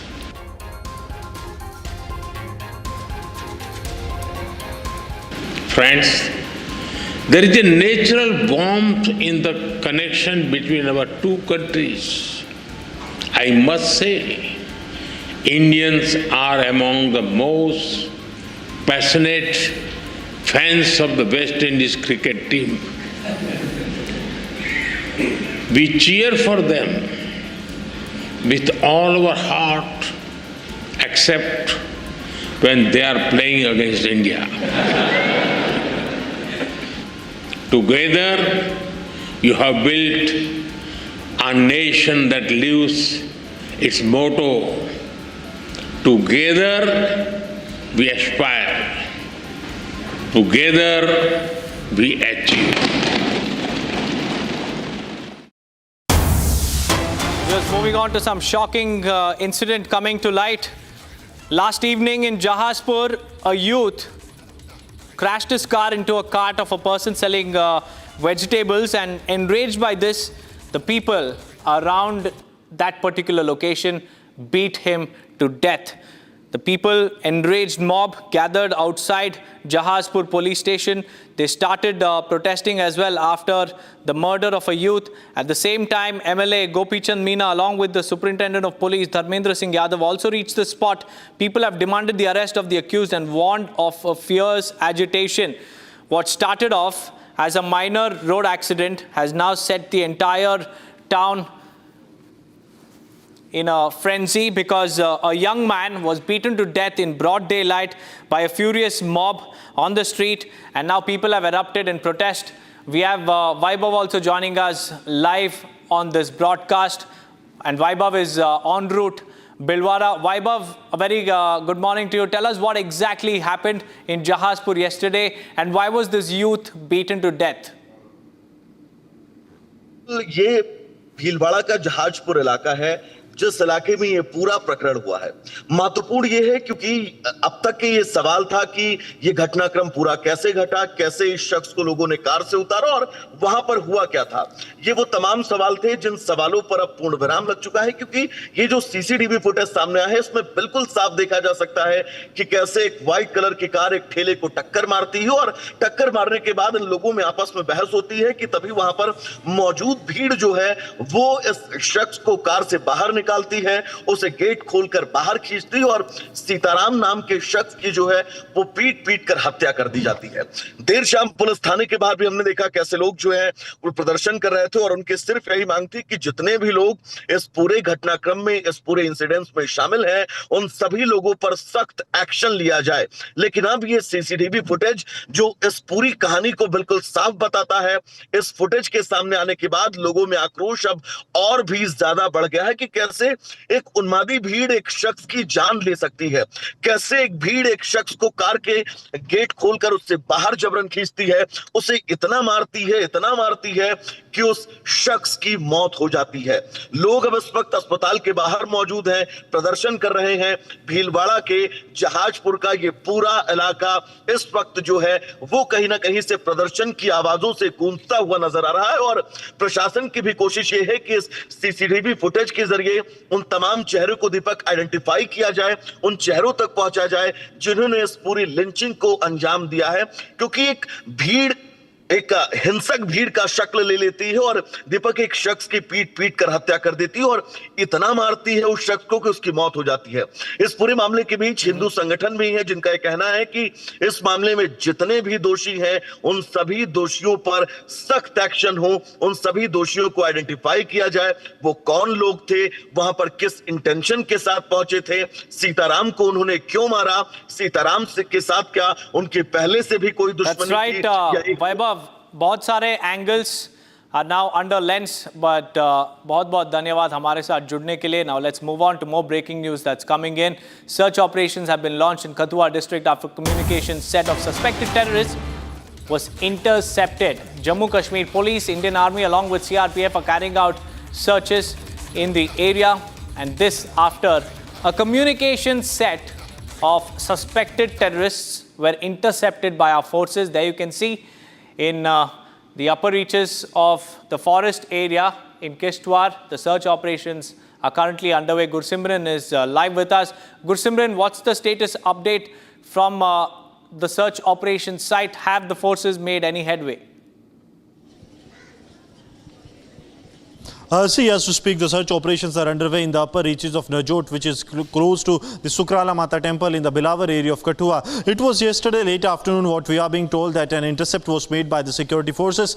This was with regarding the communication set, the satellite communication of the suspected terrorist that was opened in the area and was intercepted by the Indian Army, after which the information was shared with the ground commanders, and Jammu and Kashmir Police along with the Indian Army and the CRPF is carrying out the search operations. This area has a past history of the terror incidents that have been reported in last 5 to 6 months, including one of the deadliest encounters in which 2 Jaish terrorists were killed, but 4 brave hearts of the Jammu and Kashmir Police, they also made the supreme sacrifice. So keeping that in view, the security forces are leaving nothing and chance, and also the regular movement of the terrorists in this very area, those who have infiltrated from the international border area, that is being considered by the security forces, and the large-scale operations are underway in the upper reaches of Kathua as we speak, and the forces are trying to pinpoint the locations from where the intercept was actually generated. That's right, Gursimran. Thank you for joining us with those details. The operations are currently underway. The forces are now combing through the forest and the manhunt is on. Now moving on, viewers, to a major accident that was reported from Jammu and Kashmir's Ramban district, where multiple buses ferrying the Amarnath Yatra pilgrims collided near the Chandarkote area, and dozens of pilgrims were injured in the mishap. Rescue teams acted swiftly and all the injured have been shifted to the hospital. Here's a quick report on that.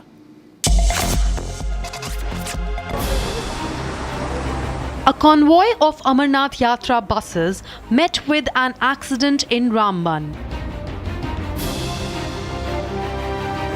5 buses collided near the Chandarkot Langar site. The accident happened due to brake failure in one of the buses. 6 yatris were injured in the pile-up incident. Police and health teams rushed to the site immediately. Rescue and relief operations were quickly launched. Injured pilgrims were shifted to District Hospital Ramban. The buses were part of the Pahalgam-bound Amarnath Yatra convoy. Authorities are investigating the cause of the brake failure. The Yatra continues with additional safety checks in place.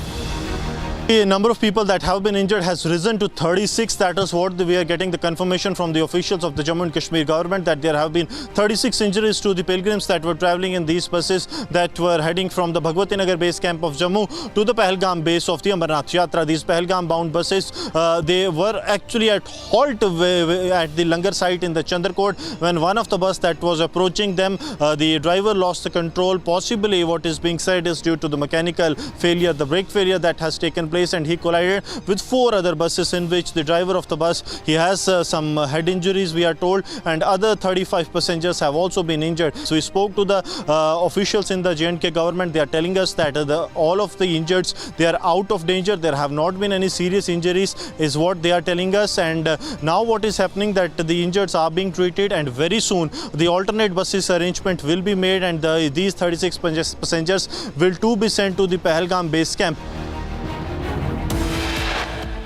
On that note, viewers, we'll slip into a short break. On the other side, we'll tell you about the Karnataka Caste Census sham. A revenue inspector has been suspended by the BBMP, and along with this, we'll also tell you about the F-35B, a UK naval fighter jet which is stranded in Kerala, will be repatriated tomorrow when the UK team arrives. Stay tuned.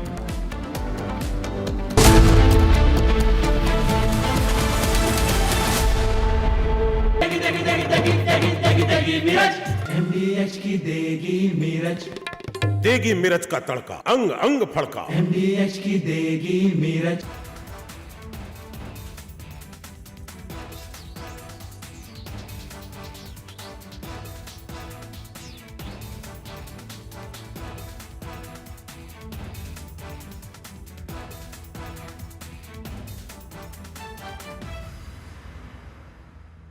आधे bowl दही में 4 चम्मच MDH chutney pudina मसाला डाला, stir करो, पुदीना चटनी तैयार। MDH chutney pudina masala. Future wars will be conducted based upon intelligence input gathered from enemy's territory. Suppose there is a war with Pakistan or China or even Indian Ocean region, then we have to know what exactly Pakistan is doing in depth, what they are doing towards their military assets, which are closer to Afghanistan border, closer to Iran border. Similarly, in Tibet, in case there is a skirmish with China, we would like to know what is PLA doing in Tibet, or even in depth in China.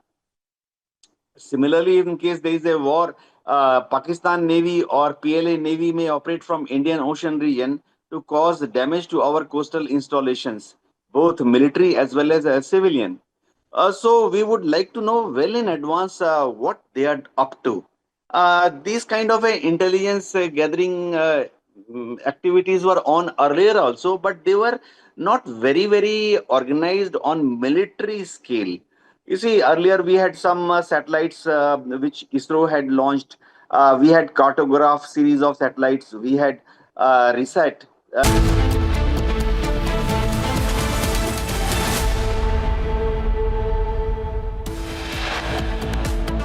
PM Modi arrives in Argentina, meets Indian diaspora. PM Modi is the first Indian Prime Minister to visit Argentina in 57 years. Businessman Gopal Kimka shot dead in Patna outside his residence by unknown assailant. Union Minister Piyush Goyal's big statement on India-US trade deal says national interest and not deadline to dictate US deal.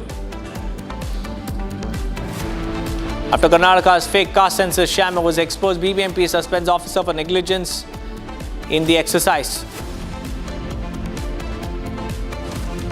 36 injured after 5 buses collide in Amarnath Yatra convoy in Ramban. Injured shifted to hospital. British Navy's F-35B fighter jet stuck in Kerala. It will be likely to be dismantled and airlifted to UK as repairs fail. A team from UK is all set to arrive in Kerala tomorrow.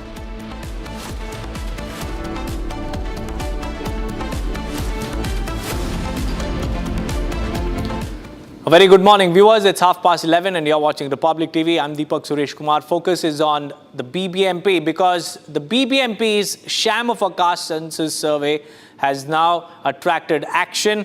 A revenue inspector has been suspended. for negligence in the entire exercise. Kavita, a revenue inspector working in Vasant Nagar subdivision of the eastern zone of the BBMP, has been suspended for alleged dereliction of duty in the scheduled caste survey. And we also have videos of how BBMP staffers are seen pasting the caste survey sticker completed on the houses of Bengaluru without even speaking to the residents, without filling any form, without following any protocol. Stickers were pasted, and BBMP workers, as you can see, had also assaulted one of the residents for questioning them about the survey.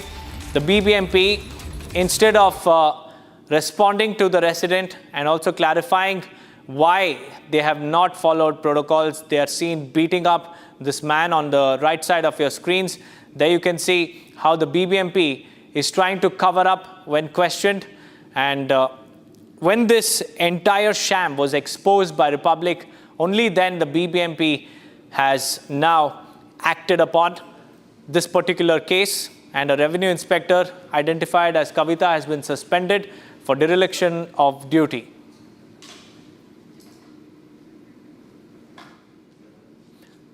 There you can see, viewers, it's not just a case of one or two houses, but dozens of these houses had stickers on them which were pasted by the BBMP workers. And what's even more shocking is that the stickers claimed that the Caste Census survey was complete, but in reality, nothing was done. Residents were not questioned, there were no forms that were filled, no protocols were followed, and there was no caste census that was done. Moving on, in a stunning twist in the Disha Salian case, the Maharashtra government has now clarified, saying that no one has been given a clean sheet. In fact, Minister Shambhuraj Desai also confirmed that only interim findings were submitted and the final report is still awaited. So this means that the investigation is very much alive and active and nothing has been ruled out. Here's the complete report. It's a case that rocked Bollywood and sparked political tremors across Maharashtra. Now, in a dramatic twist, the Disha Salian death probe is back in the spotlight. Amid swirling speculations and years of silence, the Maharashtra government has now made a big revelation. No one has been given a clean chit yet. Not just that, even the so-called interim report isn't the final word. Maharashtra Minister Subhanshu Raj Desai, in a big statement, confirmed it. दिशा सालियन का report final नहीं है. अभी गृह राज्य मंत्री से मेरी बात हुई है, वो इंटरिम फाइंडिंग्स है, फाइनल फाइंडिंग्स अभी तक आए नहीं है. और जो इंटरिम भी अगर फाइंडिंग्स दिए, उसमें किसी को भी क्लीन चिट नहीं दी गई है. ऐसा ये जब तक फाइनल रिपोर्ट नहीं आता है, तब तक किसी को क्लीन चिट देने का कोई सवाल नहीं खड़ा रहता. जब फाइनल रिपोर्ट आएगा, तब इसके बारे में बात. इन्वेस्टिगेशन ऑनगोइंग है. For years, conspiracy theories around Disha Salian's death just days before actor Sushant Singh Rajput's tragic demise have refused to die down. And with the Maharashtra government officially stating the final report is still pending, this could be the beginning of a fresh political and legal storm. The public continues to track every twist, every revelation and every unanswered question in the Disha Salian case.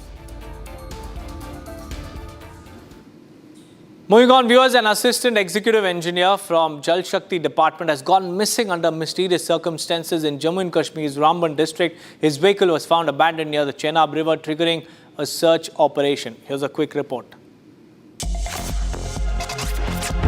An assistant executive engineer goes missing in Ramban.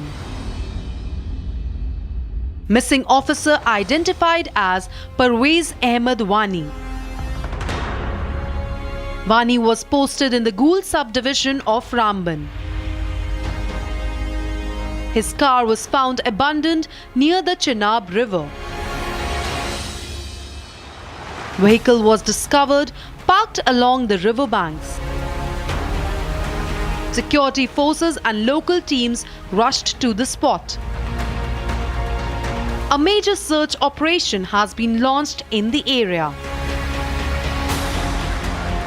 Circumstances around the disappearance remain suspicious. Authorities are exploring all possible angles. The incident has raised serious concerns in the region.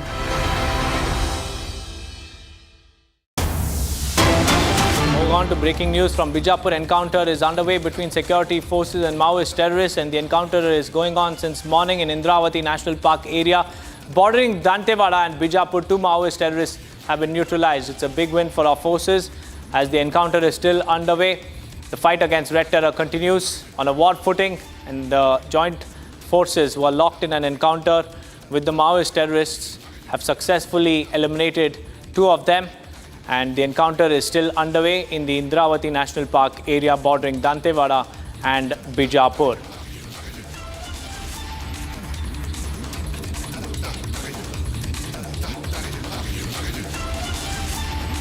We have Bharat. Bharat is joining us live from Bijapur. Bharat, tell us about the latest update from the encounter site.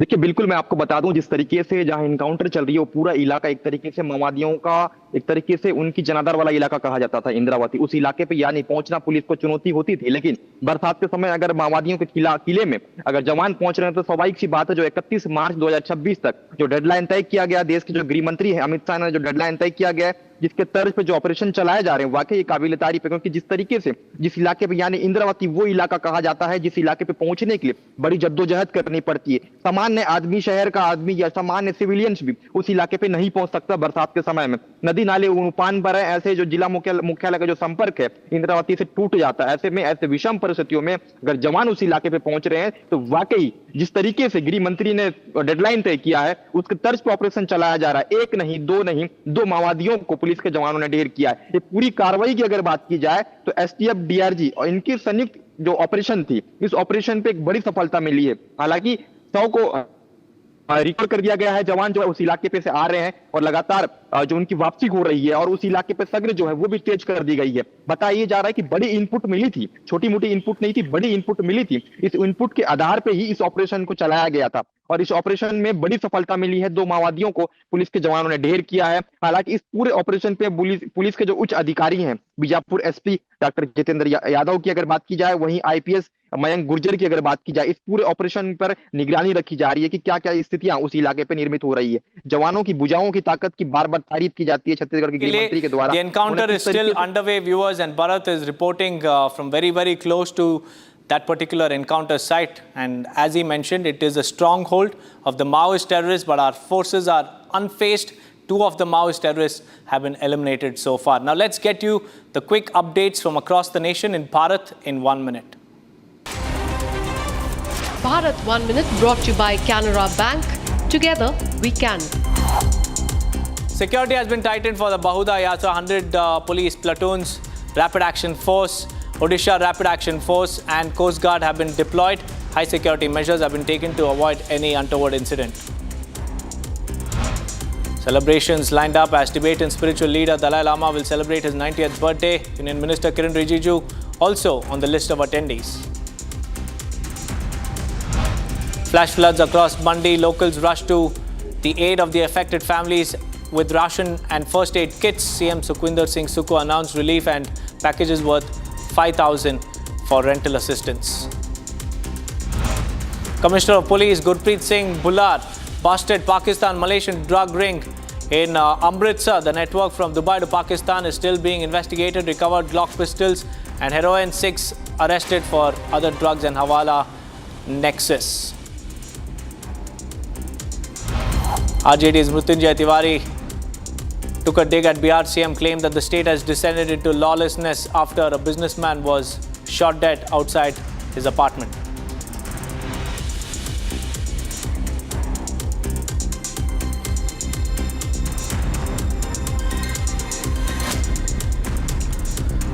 Moving on to some more updates coming in from Srinagar, where the police has attached a residential property worth approximately 1.5 crore rupees under the Unlawful Activities Prevention Act or the UAPA. The property located in Mir Masjid Mohalla in Shalabag, Khanyar is recorded in the name of Mohammad Yusuf Shah and is currently possessed by Masood Hussain Shah. Investigation revealed that the property was acquired through illegal proceeds linked to terror activities. Another terror associate's property has been attached by the Jammu and Kashmir police after they found out that the property was acquired by the proceeds of crime, the proceeds of terror funding and terror activities. Gursimran is joining us live. Gursimran, tell us about this latest crackdown by Jammu and Kashmir police. Another terror associate's property has been attached. What prompted this action?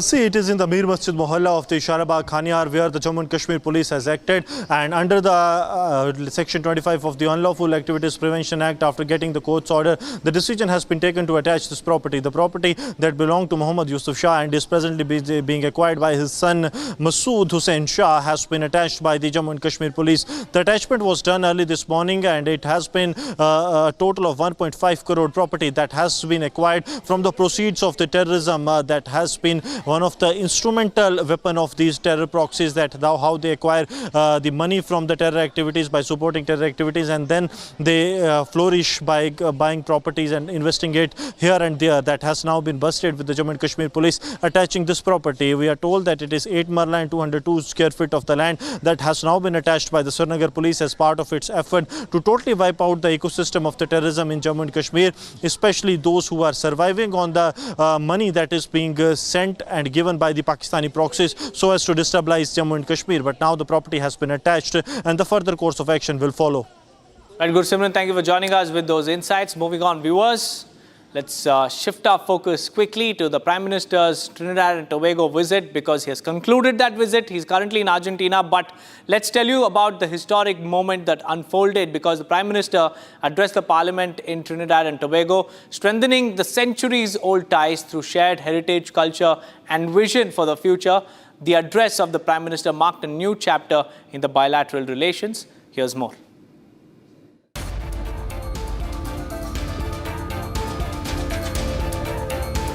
I'm deeply honored to stand before you, the elected representatives of a proud democracy and a friendly nation. I bring greetings from 1.4 billion people of India. I'm humbled to be the first Indian Prime Minister to speak to you in this iconic Red House. This historic red building has seen struggles and sacrifices of the people of Trinidad and Tobago for freedom and dignity. Friends, the people of this great nation have chosen two remarkable women leaders, the President and the Prime Minister. They proudly call themselves daughter of the Indian diaspora.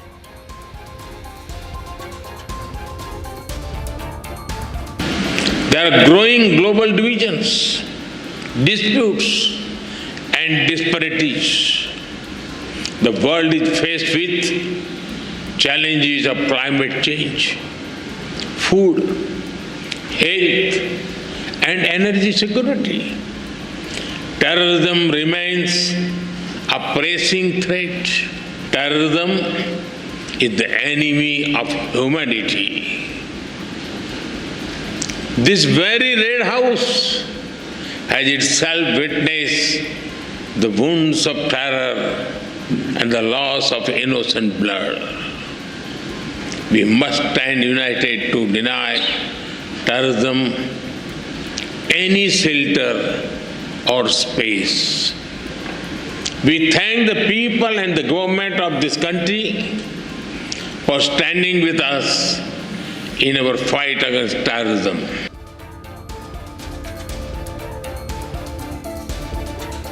आप सभी जानते हैं, भारतीयों के लिए democracy सिर्फ एक political model भर नहीं है, हमारे लिए ये वे ऑफ लाइफ है।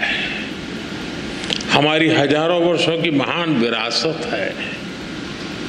इस संसद में भी कई साथी ऐसे हैं जिनके पूर्वज बिहार से हैं। Relationship between our two countries is based on the foundation of centuries old bonds. 180 years ago, the first Indians arrived on this land after a long and hard journey. Oceans away, the Indian beats blended beautifully with the Caribbean rhythm.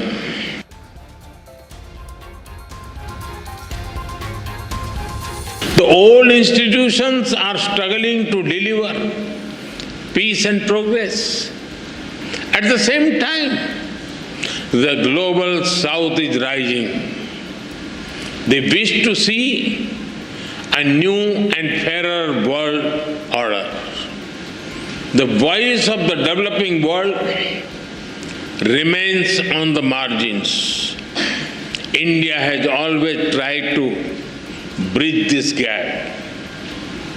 For India, Mahasagar, mutual and holistic advancement for society and growth across regions, is the guiding vision for the global south.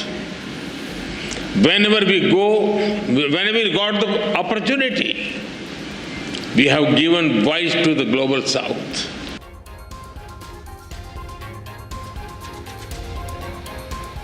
Friends, there is a natural warmth in the connection between our two countries. I must say, Indians are among the most passionate fans of the West Indies cricket team. We cheer for them with all our heart, except when they are playing against India. Together, you have built a nation that lives its motto, together we aspire, together we achieve. Time for a quick break, viewers. On the other side, we'll tell you about the BBMP suspending its revenue inspector over the Karnataka Caste Census sham.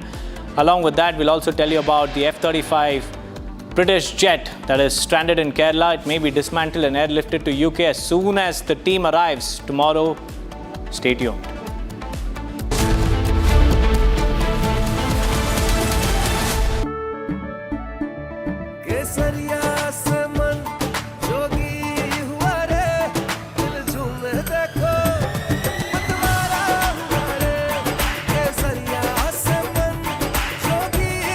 हर पल मनाओ केसरी त्योहार विमल बोलो जुबान केसरी। ये है secret recipe MDH का जीरा SIP जल जीरा मसाला। सिप जीरा सिप MDH का जल जीरा सिप MDH का जल जीरा SIP.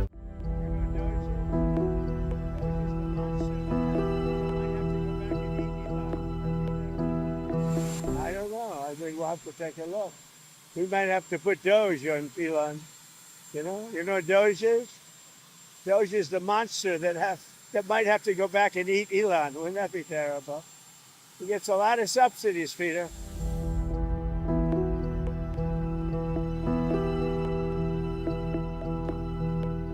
His rocket company is the only reason we can now send America astronauts into space. Take over, Elon. Just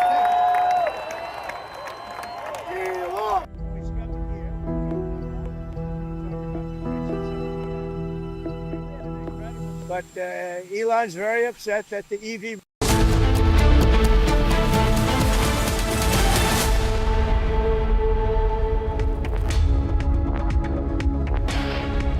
Welcome back, viewers. A major breakthrough in the decades-old Assam-Meghalaya border dispute. Assam Chief Minister Himanta Biswa Sarma has announced the signing of a memorandum of understanding which clearly defines the boundaries between the two states. A big step towards lasting resolution, completely encapsulated in this report.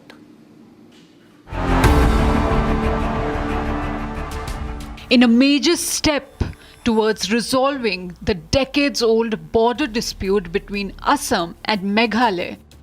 Assam CM announced that the first boundary pillar has been erected in one of the previously contested areas along the interstate boundary. Sarma on Friday announced the signing of MOU to define boundaries between Assam and Meghalaya. In a post on social media X, the CM wrote that the signed MOU would help people and administration have clarity on the jurisdiction and would also allow the governance to shine in the once grey areas. Preston Tinsong, while speaking to Republic exclusively, lauded the move. The historic moment for Meghalaya and Assam, and it will also be a good news to all our neighboring states among ourselves, and I'm very sure we will be able to resolve it one by one. And as I said to you, the credit goes to the Honorable Chief Minister of Assam and also the Honorable Chief Minister of Meghalaya, who has taken this bold initiative to make sure that the solution to the long pending issue is resolved. With the signing of the MOU and the erection of the first boundary pillar, Assam and Meghalaya are taking significant steps towards resolving their decades-old border dispute.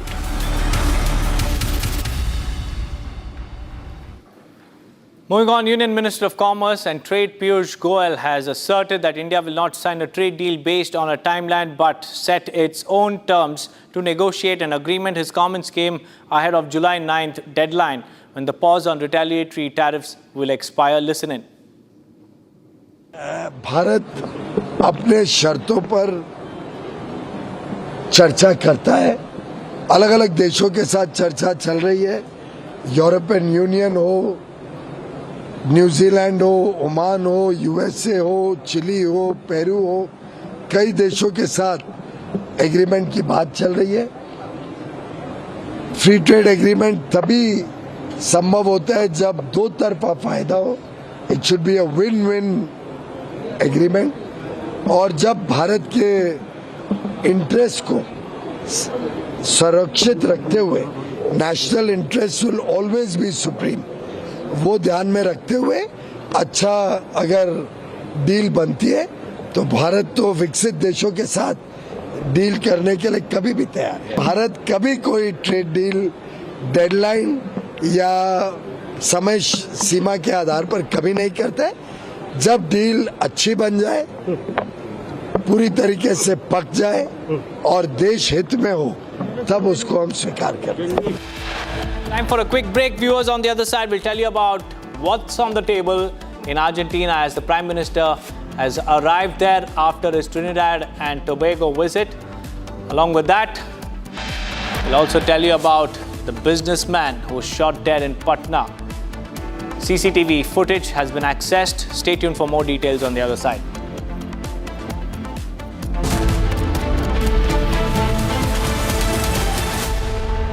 दादी के हाथों का जादू और खुशबू से महकता घर, माँ की मुस्कुराहट और खाने की सुगंध। MDH गरम मसाला, क्योंकि हर रिश्ता है स्वाद से जुड़ा।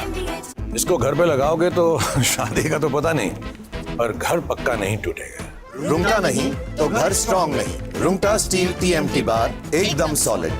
पहाड़ों में एक हाइकिंग स्टिक भी बन सकती है।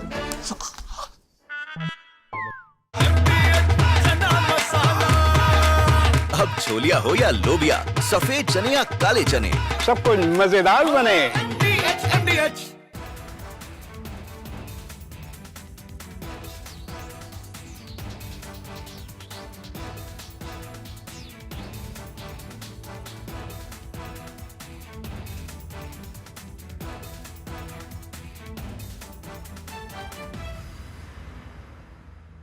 Future wars will be conducted based upon intelligence input gathered from enemy's territory.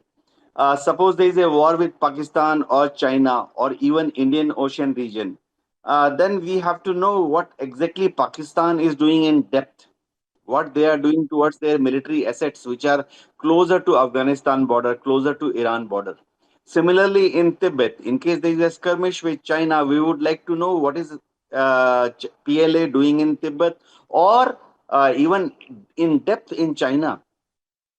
Similarly, in case there is a war, Pakistan Navy or PLA Navy may operate from Indian Ocean region to cause damage to our coastal installations, both military as well as civilian. So we would like to know well in advance what they are up to. These kind of a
हर पल मनाओ केसरी त्योहार विमल बोलो जुबान Kesari MDH की हल्दी मिर्ची धनिया करे कमाल ये रंग दे ये खुशबू दे ये तीखा ये कम पड़े क्या निराला MDH masala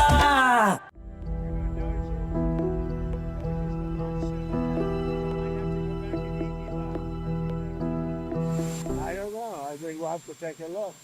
We might have to put Doge on Elon. You know what Doge is? Doge is the monster that might have to go back and eat Elon. Wouldn't that be terrible? He gets a lot of subsidies, Peter.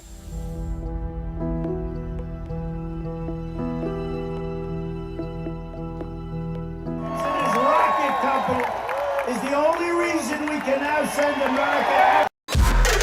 This week on Get Me Right, we put a searchlight on the plight of the Hindu community of Sindh in Pakistan.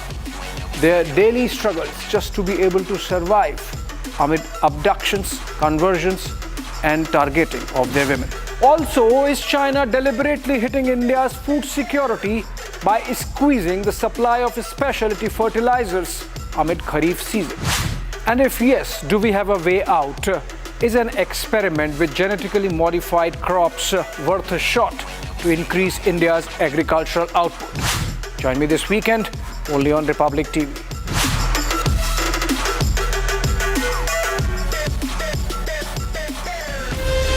From Asia's largest news headquarters, setting the agenda for Bharat.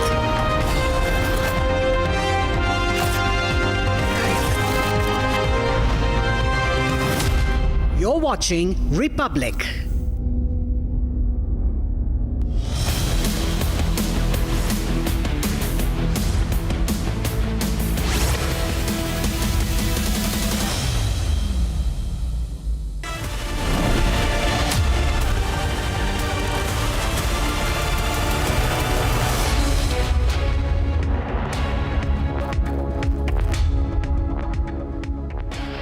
Very good afternoon. You're watching live and breaking on Republic TV. I'm Aishwarya Kapoor with you. It's 12 noon and the top story that we are tracking at this hour is the death of Gopal Kimka, who's been shot dead outside his residence in Patna.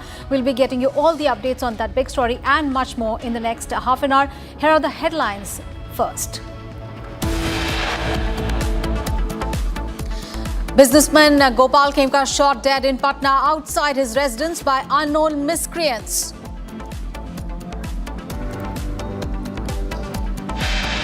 British Navy's F-35 jet stuck in Kerala may be dismantled and airlifted to UK as repairs failed. A team from West Asia set to arrive in Kerala tomorrow. Prime Minister Modi in Argentina meets Indian diaspora. Prime Minister Modi, first Indian Prime Minister in 57 years to visit the country.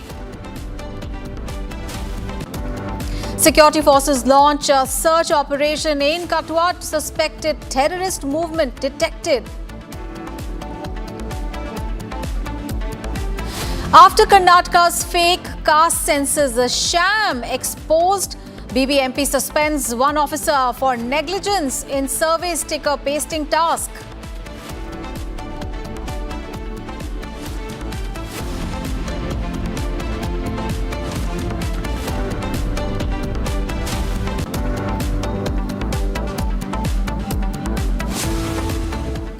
Viewers, tune in to our Positive Influencer program where we celebrate the power of good vibes and uplifting stories. We are on the hunt for talented individuals who are making a difference in their communities, and we want you to be a part of it. So drop in your videos showcasing your passion, creativity and positive impact, and you could be featured on our show.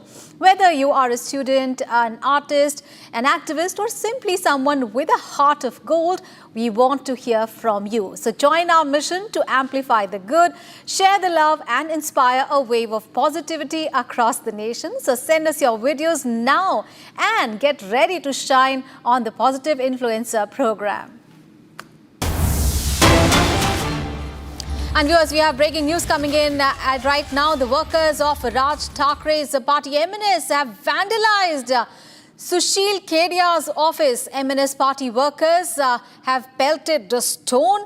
So those visuals are coming in from Maharashtra, and this you can see the workers there vandalizing Sushil Kedia's office. And these are the MNS workers, and the vandalization is taking place there. So visuals.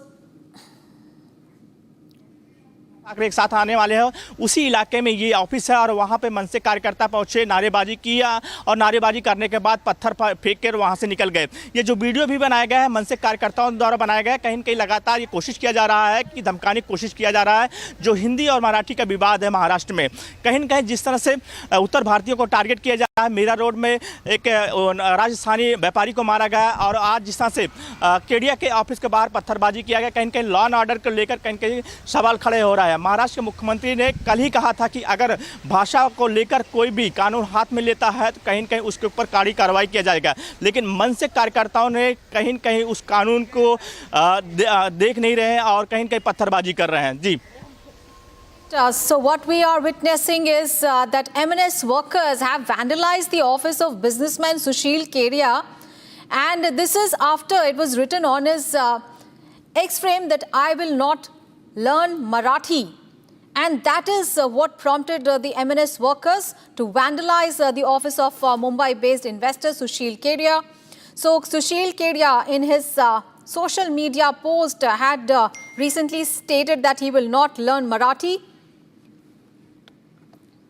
हुआ था, उसके बाद कहेंगे पूरा विवाद बढ़ा और व्यापारी संघ के द्वारा प्रोटेस्ट किया गया, पूरा मेरा रोड बंद रहा है। लेकिन जिस तरह से ये विवाद है सुशील केडिया के ऑफिस में जिस तरह से पत्थरबाजी किया गया, ये विवाद ये है कि जिस तरह से सुशील ने ट्वीट किया कि हम यहाँ महाराष्ट्र में रहते हैं, गुजराती जानते हैं, हिंदी जानते हैं, इंग्लिश जानते हैं, लेकिन मराठी अब हम नहीं सीखेंगे। लगातार हमें जो दबाव बनाया जा रहा है कि मराठी सीखो, मराठी हम नहीं सीखने वाले क्योंकि इतने साल यहाँ रह चुके हैं, अब मराठी हम सीख नहीं सकते। इसके बाद कहेंगे ये विवाद बढ़ा और कल शाम को ही मुंबई पुलिस को वहाँ टीम थी और मुंबई पुलिस की टीम आज सुबह नहीं थी वहां, क्योंकि जो वर्ली इलाका है, वर्ली इलाके में आज जो है राज ठाकरे और उद्धव ठाकरे का कार्यक्रम हो रहा है, जो मराठी विजय रैली मनाया जा रहा है, जहां पे राज ठाकरे उद्धव ठाकरे एक साथ आने वाले हैं। वही पास में ऑफिस है और वहां पे मन से कार्यकर्ता पहुंचे और जो गेट है, जो केडिया ऑफिस का गेट है, वहां पे पत्थरबाजी किए और नारे किए। फिलहाल पुलिस पहुंची हुई है, वहां से मन से कार्यकर्ता। All right, so those visuals where we can see the MNS workers vandalizing the office of Sushil Kedia, who's a high-profile investor and a businessman, and this after he posted on his X handle that he will not learn Marathi, and he had also sought police protection in the case. All right, let's shift our focus to the Patna murder, and the CCTV footage has now surfaced after the chilling murder of Gopal Kimka, a well-known businessman from Bihar. Now, Kimka was shot dead by a man outside his home in Patna on Friday night, and the CCTV clip is now showing a man wearing a blue shirt and a black helmet standing outside Kimka's home. And in a few seconds, 2 cars arrived. This is what is seen in the CCTV footage. They are waiting for the guard to open the iron gate. And this is the CCTV footage that has arrived. And the first car was driven by Kimka himself, while the second car behind him was driven by another man. As Kimka was waiting, the accused ran towards him and shot him in his car and then fled from the scene on his bike. So the CCTV footage is clearly showing the incident that happened outside his residence. Let's listen in to what the police had to say about the incident. 4 तारीख की रात में 11 बजे के आसपास गांधी मैदान के south area में यह सूचना मिली है कि अपार्टमेंट के सामने जो बिजनेसमैन है गोपाल खेमका जी, उनको चोट लगने से गोली लगने से मृत्यु हो गई है। जैसे इसकी सूचना पुलिस को मिली है हॉस्पिटल में, तो वहाँ पे पुलिस पहुँच गई थी। यहाँ पे सीन को सिक्योर किया गया है और बाकी की जाँच पड़ताल की जा रही है। कैमरा से इत्यादि खंगाले जा रहे हैं और बाकी की कार्रवाई आगे की जाएगी। Police there giving information about the death of businessman Gopal Kimka, who was shot dead outside his residence in Patna. And the police investigation is right now continuing. The incident took place near the Panache Hotel in the Gandhi Maidan police station area. And he was on his way home when the incident happened. Now, the CCTV footage has emerged. Republic TV has gotten an access to that footage, which clearly shows the incident that led to ultimately the death of Gopal Kimka, he being shot dead outside his residence. And what we do know at this moment is that police have also recovered 1 bullet and a shell case also from the crime scene. The CCTV footage has also been accessed by the police. And further investigations are underway at the moment. The area has been cordoned off as well. So, talking about the incident there that took place on Friday night. And remember, this also coming in a few years after his son was also killed in a similar manner. And his son was... All right, our colleague Prakash is joining us from Patna for more details. Prakash, what updates are appearing? Because, you know, we have got the CCTV footage. The Republic TV has gotten the access to the CCTV footage as well. Now, what is the police saying? Because we understand that 1 bullet as well as a shell has also been recovered by the police.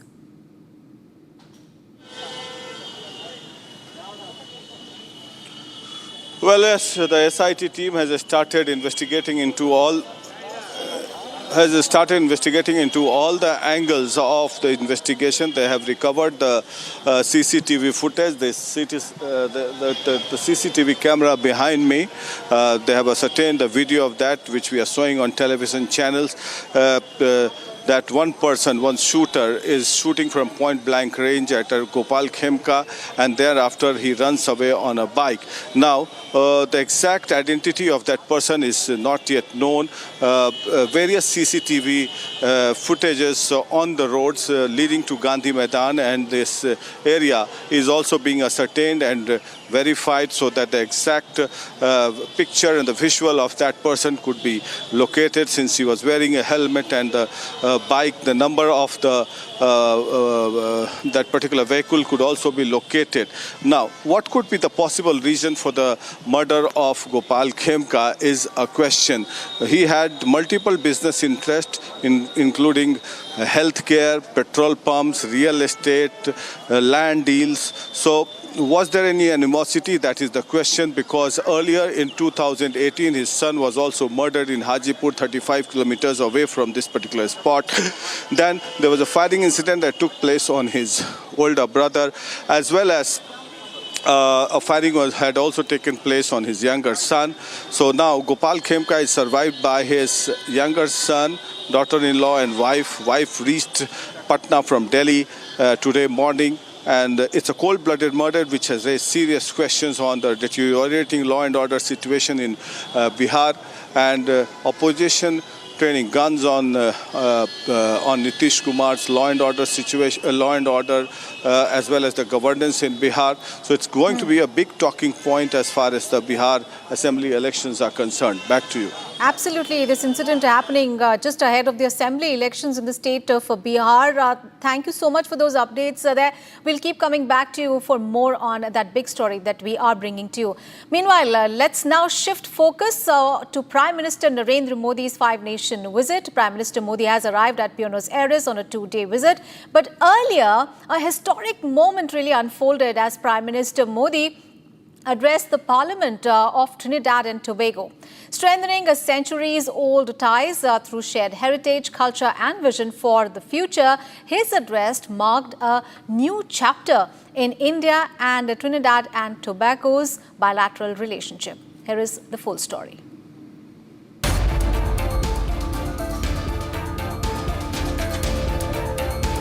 I'm deeply honored to stand before you, the elected representatives of a proud democracy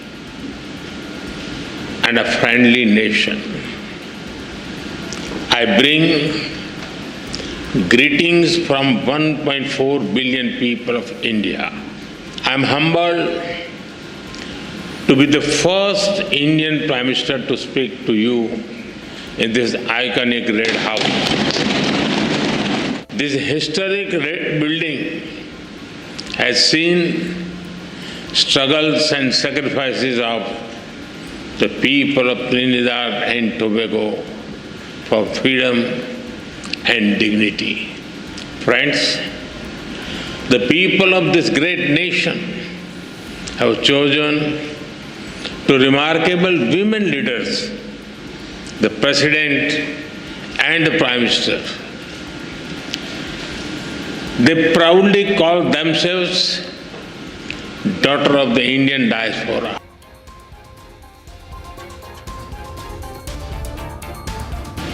There are growing global divisions, disputes and disparities.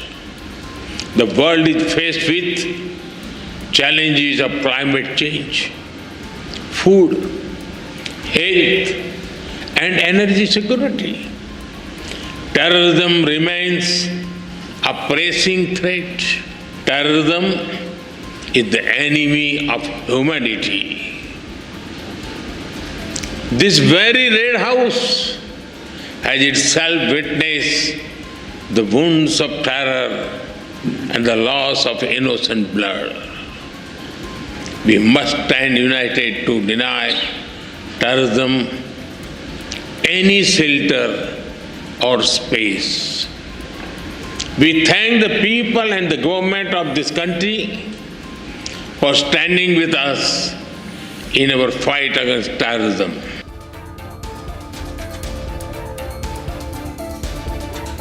आप सभी जानते हैं, भारतीयों के लिए democracy सिर्फ एक political model भर नहीं है, हमारे लिए ये वे ऑफ लाइफ है, हमारी हजारों वर्षों की महान विरासत है। इस संसद में भी कई साथी ऐसे हैं जिनके पूर्वज बिहार से हैं। Relationship between our two countries is based on the foundation of centuries-old bonds. 180 years ago, the first Indians arrived on this land after a long and hard journey. Oceans away, The Indian beats blended beautifully with the Caribbean rhythm.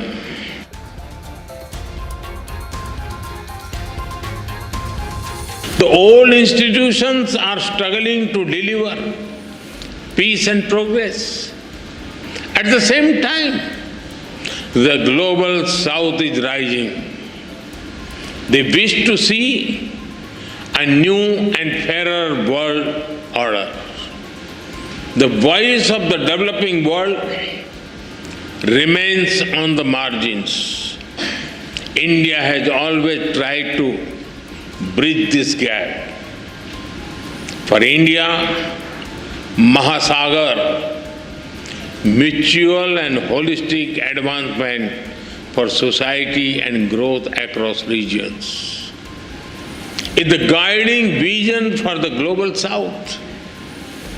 Whenever we got the opportunity, we have given voice to the global south.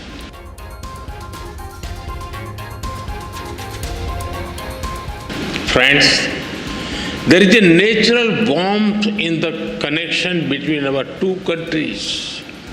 I must say, Indians are among the most passionate fans of the West Indies cricket team. We cheer for them with all our heart, except when they are playing against India. Together, you have built a nation that lives its motto, together we aspire, together we achieve. And viewers, we have more news from Jammu and Kashmir, where an assistant executive engineer from the Jal Shakti department has gone missing under mysterious circumstances in Ramban district. Now, his vehicle was found abandoned near the Chenab river, triggering a search operation. Here is a 1-minute report. An assistant executive engineer goes missing in Ramban. Missing officer identified as Parvez Ahmed Wani. Wani was posted in the Goul subdivision of Ramban. His car was found abandoned near the Chenab river. Vehicle was discovered parked along the river banks. Security forces and local teams rushed to the spot. A major search operation has been launched in the area. Circumstances around the disappearance remain suspicious. Authorities are exploring all possible angles. The incident has raised serious concerns in the region.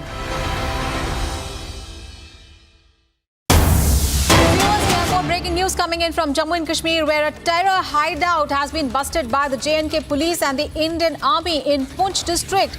Now, 3 grenades and a huge cache of arms and ammunition have been recovered from the site, and the recovery was made from the Sirankota area of Poonch. As far as the huge cache of ammunition that has been recovered, there are 14 AK rounds, 6 pistol rounds, 5 pencil cells, a wire cutter, a multi-data cable connector, a multi-purpose knife, a common iron rod, and a paint draw box has also been recovered. So, terror hideout busted by the joint operation of the J&K police and the Indian Army. This is happening in the Poonch district, where a lot of recovery has been made. This is the Surankot area of Poonch. Huge cache of arms and ammunition have been recovered. Let's get all the updates from Gursimran, my colleague who's joining us live from Jammu. Gursimran, what details can you provide us about this terror hideout that has been busted in Poonch? See, what we are picking up that it was based on intelligence input that was generated by the Jammu and Kashmir Police along with the sister intelligence agencies, and based on that the recovery has been made jointly by the Jammu and Kashmir Police and the Indian Army. This includes 3 grenades that were kept there as part of some terror plan that was to be executed by the terrorists at a later stage, but before they could execute this terror plan, the security forces have foiled this attempt of the Pakistani terrorist and now have recovered 3 grenades along with 14 rounds of AK series, 6 rounds of pistol along with the other wire cutters, knives, multi-purpose knives and other belongings of the terrorists that have been recovered from this very area. This area is the Behram Gala, upper area of the Behram Gala in the Surankot area of Poonch, where the recovery has been made, and as we speak the search operations are also underway in the general area. We are being told that this is part of, since this was an intelligence-based operation, multiple such operations are also underway in the different parts of the Poonch district so as to rule out any possibility, because on 27th of this month the Buddha Amarnath Yatra, which is also a highly revered shrine in the Mandi area of the Poonch, that yatra is also to begin, and keeping the sensitivity of the area in view, now as we speak the massive coordinate, the search and the area domination operations are underway, but a big success coming for the joint forces as the Jammu and Kashmir Police along with the Indian Army has busted a major terror hideout, recovering 3 grenades and a huge cache of ammunition. All right, thank you so much, Gursimran, for all those updates. There we'll keep coming back to you for more on that story. And viewers, let's move on. We have big breaking news coming in from Rajasthan, where mob has lynched a youth to death in Jahazpur after a minor collision, and protests have erupted in the area. So what happened was, on Friday evening in Bhilwara's Jahazpur area, a tragic incident unfolded. A young man's car accidentally collided with a vegetable cart belonging to a local vendor selling potatoes and onions, and the situation escalated rapidly.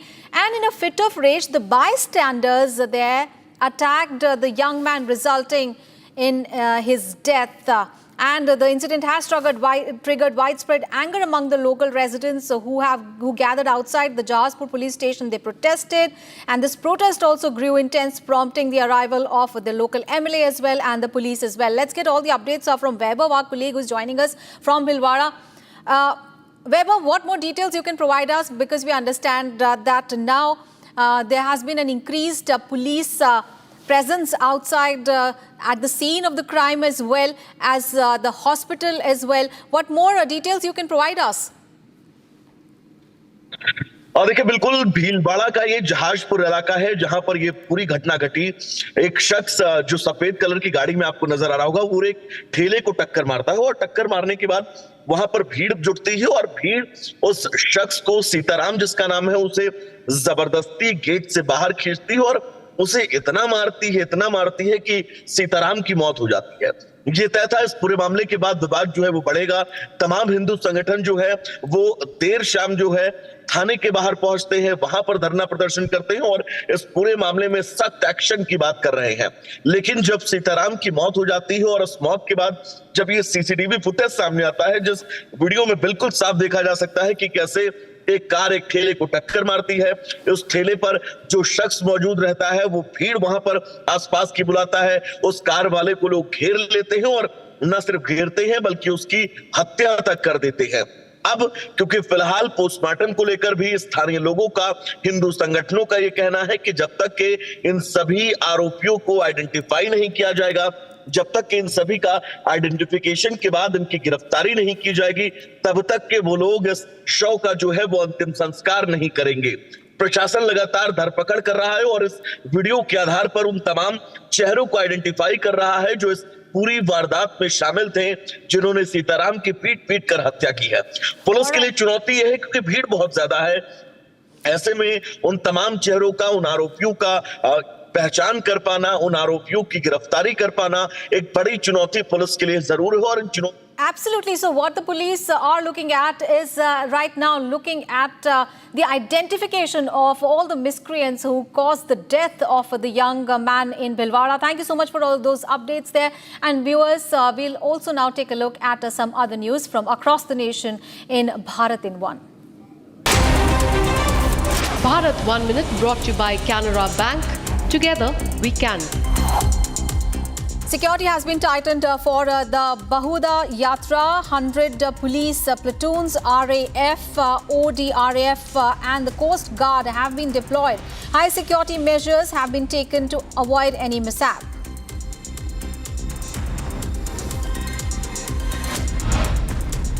Celebrations went on as Tibetan spiritual leader Dalai Lama celebrated his 90th birthday. Union Minister Kiren Rijiju also attended the birthday celebrations. Flash floods have been reported across Mandi as the locals rushed to aid the affected families with the ration and first aid kits. Chief Minister Sukhwinder Singh Sukhdu met the affected families, announced relief and package worth 5,000 for assistance.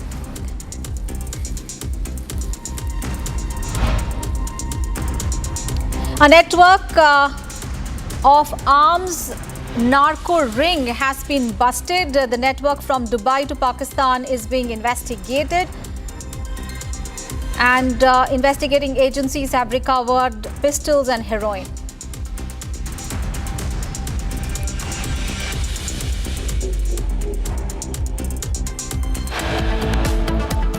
Viewers, it's time to take a break, and coming up ahead, Prime Minister Modi is in Argentina. He has met with the Indian diaspora.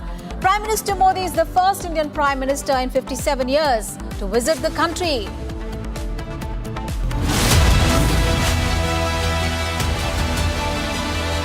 QS and THE, the world's foremost university rankings organizations, have ranked Amity amongst the top 3% universities globally, making it among the very few Indian universities to be included in both rankings.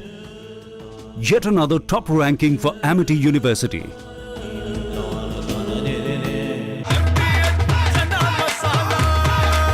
अब छोलिया हो या लोबिया, सफेद चने या काले चने, सब कुछ मजेदार बने।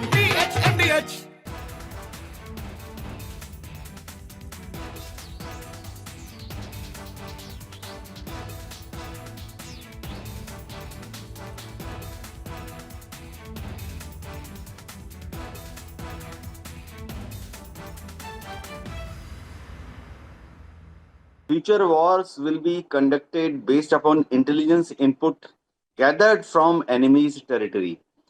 Suppose there is a war with Pakistan or China or even Indian Ocean region, then we have to know what exactly Pakistan.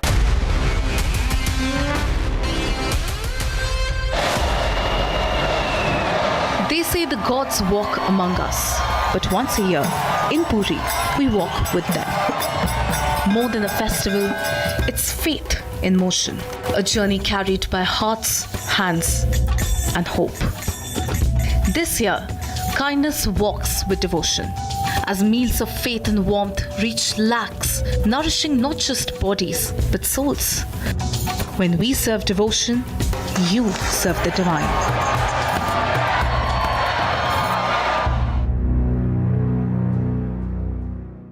MDH की हल्दी मिर्ची धनिया करे कमाल, ये रंग दे, ये खुशबू दे, ये तीखा, ये कम पड़े, क्या निराला MDH मसाला। केसरिया से मन जोगी हुआ रे, दिल झूमे देखो, मतवारा हुआ रे, केसरिया से मन जोगी हुआ। हर पल मनाओ केसरी त्योहार, विमल बोलो जुबान केसरी। दादी के हाथों का जादू और खुशबू से महकता घर, माँ की मुस्कुराहट और खाने की सुगंध। MDH गरम मसाला, क्योंकि हर रिश्ता है स्वाद से जुड़ा। I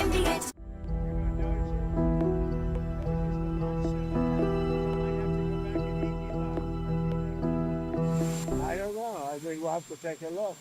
We might have to put Doge on Elon. You know what Doge is?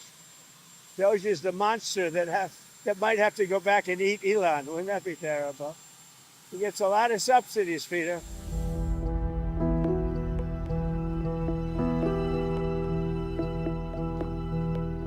His rocket company is the only reason we can now send American astronauts into space. Take over, Elon. Just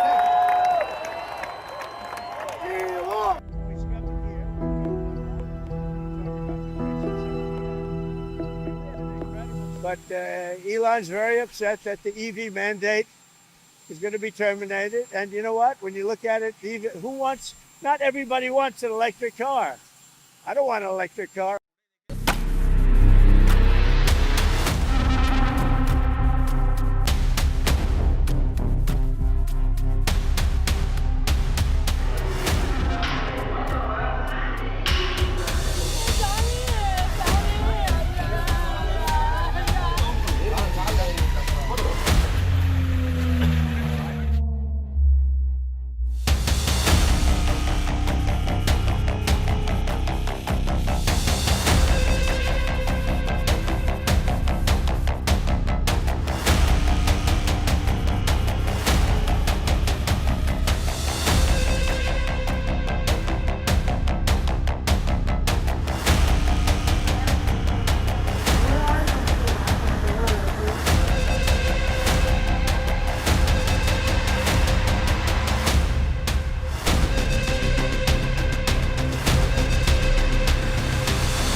From Asia's largest news headquarters, setting the agenda for Bharat.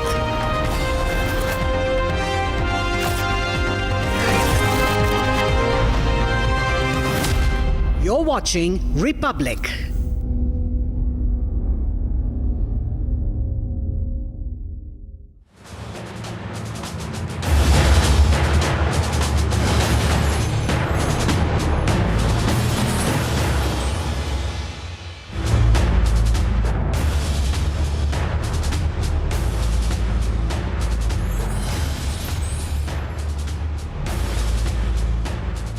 A very warm welcome, viewers, to this brand new edition of Forces First. I'm Rakshita Mishra with you. Viewers, we will start with the big story of the day, how India fought and won against the terror troika. A three-front war during Operation Sindoor, and we will talk about all the angles and how the Indian Army has exposed the terror troika. With that, we will go on to discuss the curious case of F-35B and should India make the choice of, in fact, not going for the F-35 jet. A lot more lined up for you on this edition of Forces First, viewers. But the top story remains how India had won against this trio, the triad of Pakistan, China and Turkey, viewers. The wheel has dropped and the nexus stands exposed. Viewers, Operation Sindoor was not just about precision strikes, it was also about battling this hidden triangle of threats. One border and three enemies, yet India stood tall and strong. India refused to blink with 21 shortlisted targets and 9 precision hits. India remained at the top of the escalation ladder.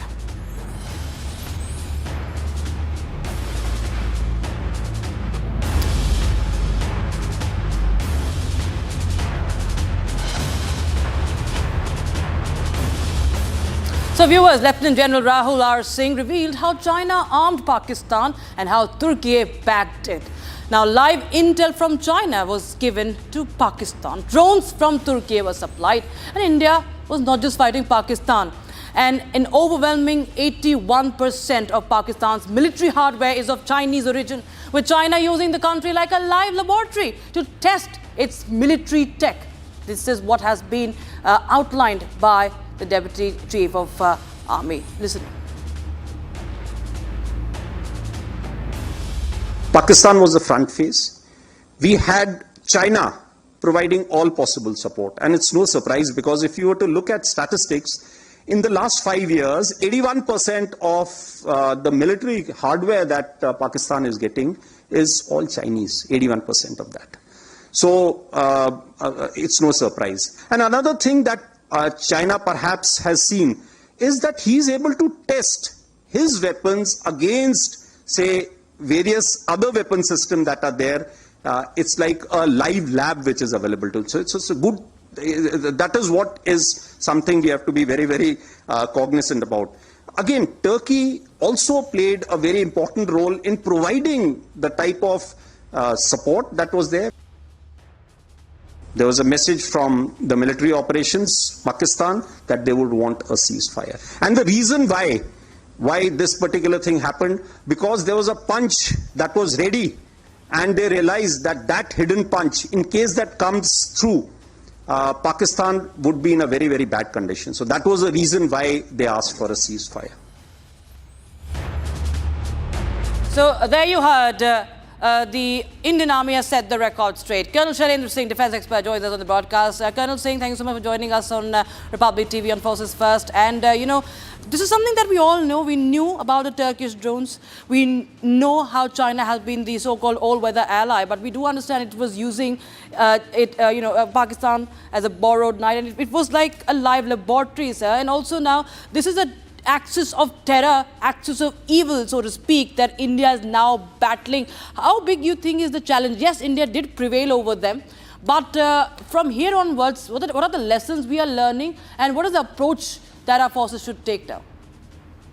Jai Hind, Namaskar. Let me tell you one thing at the outset. I think we have shown to the world that if Israel can fight countries simultaneously, we can also fight 3 countries simultaneously. Out of that, one country happens to be the so-called niche country called as China.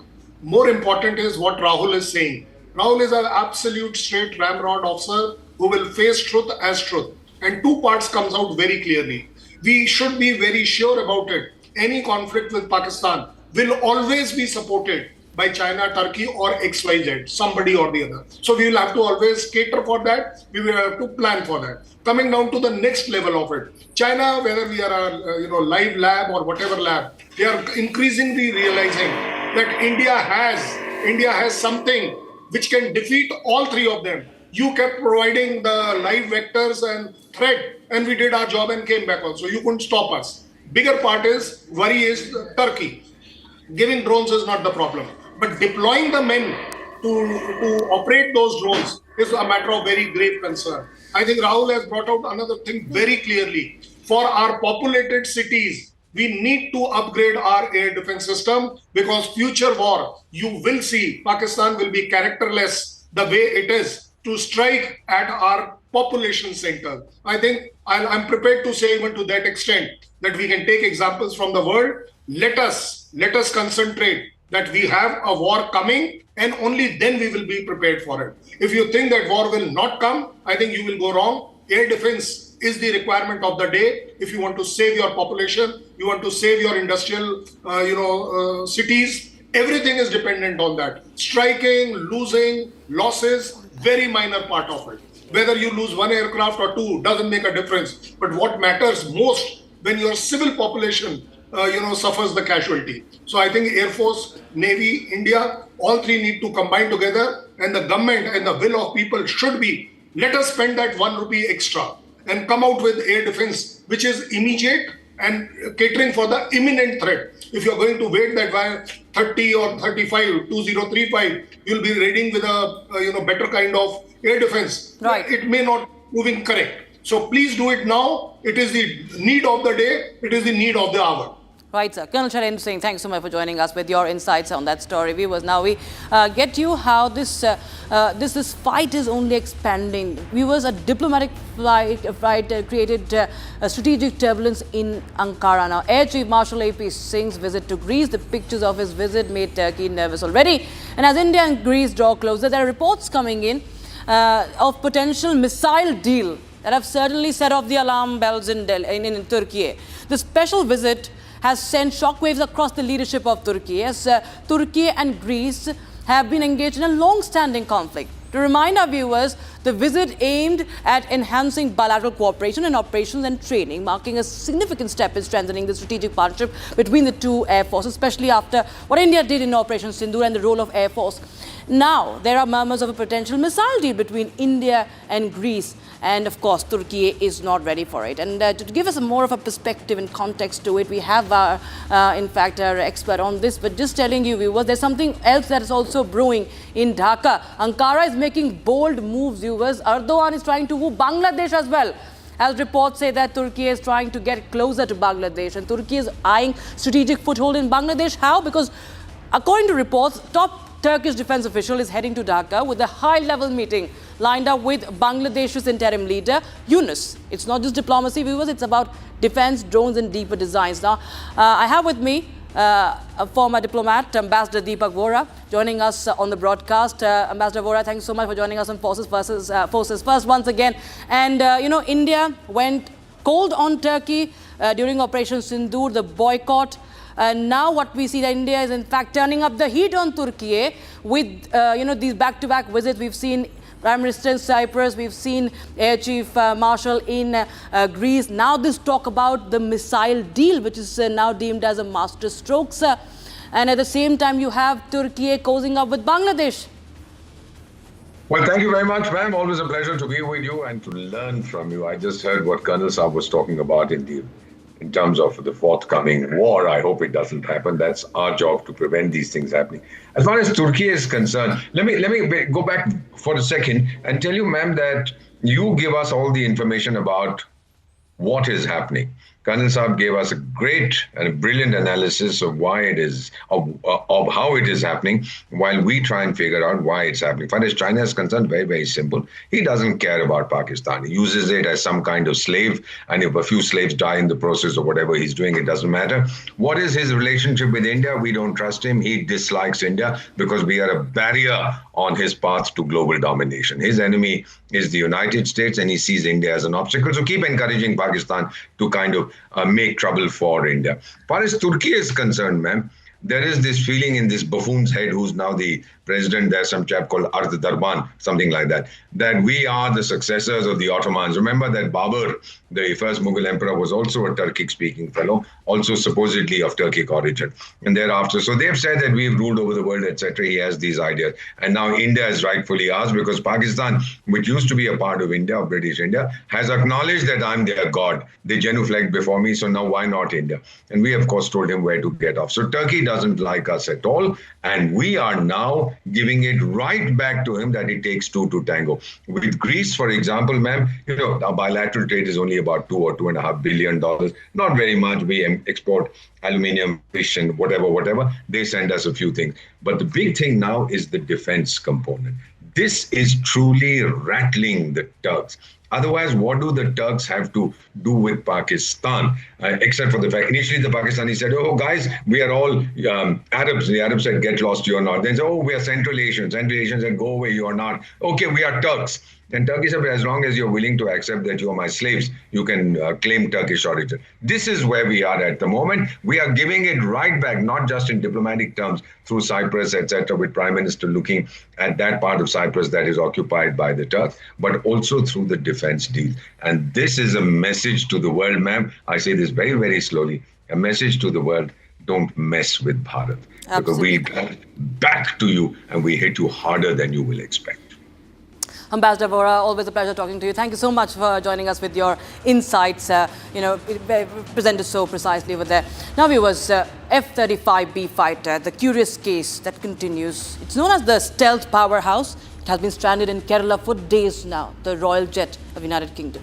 Now, all this started when the fighter jet had to make an emergency diversion to Thiruvananthapuram due to low fuel and bad weather conditions. This incident turned F-35 into a meme material as well, several calling it a royal mess. Now, grounded beast worth $100 million was unable to fly despite multiple repair attempts by UK defence crews. And the exit plan is dismantling the jets wing by wing, bolt by bolt, so that it can be airlifted on a C-17 Globemaster back home. The incident has done more than stall air traffic. It sparked a serious debate. Should India really invest in F-35 aircraft? Of course, this is the F-35B. What US is offering us is the other variant. But a jet that promises stealth but is proving to be fragile raises many questions. Some call it one-off glitch. Others see this as a cautionary tale about over-dependence, viewers, on foreign tech. And we, of course, have to understand that India has a choice to make. Viewers, this is not the first incident. That's why we are stressing on this. In 5 years, there have been major crashes reported with regards to F-35B. The first crash, September 2018. Reason? Faulty engine.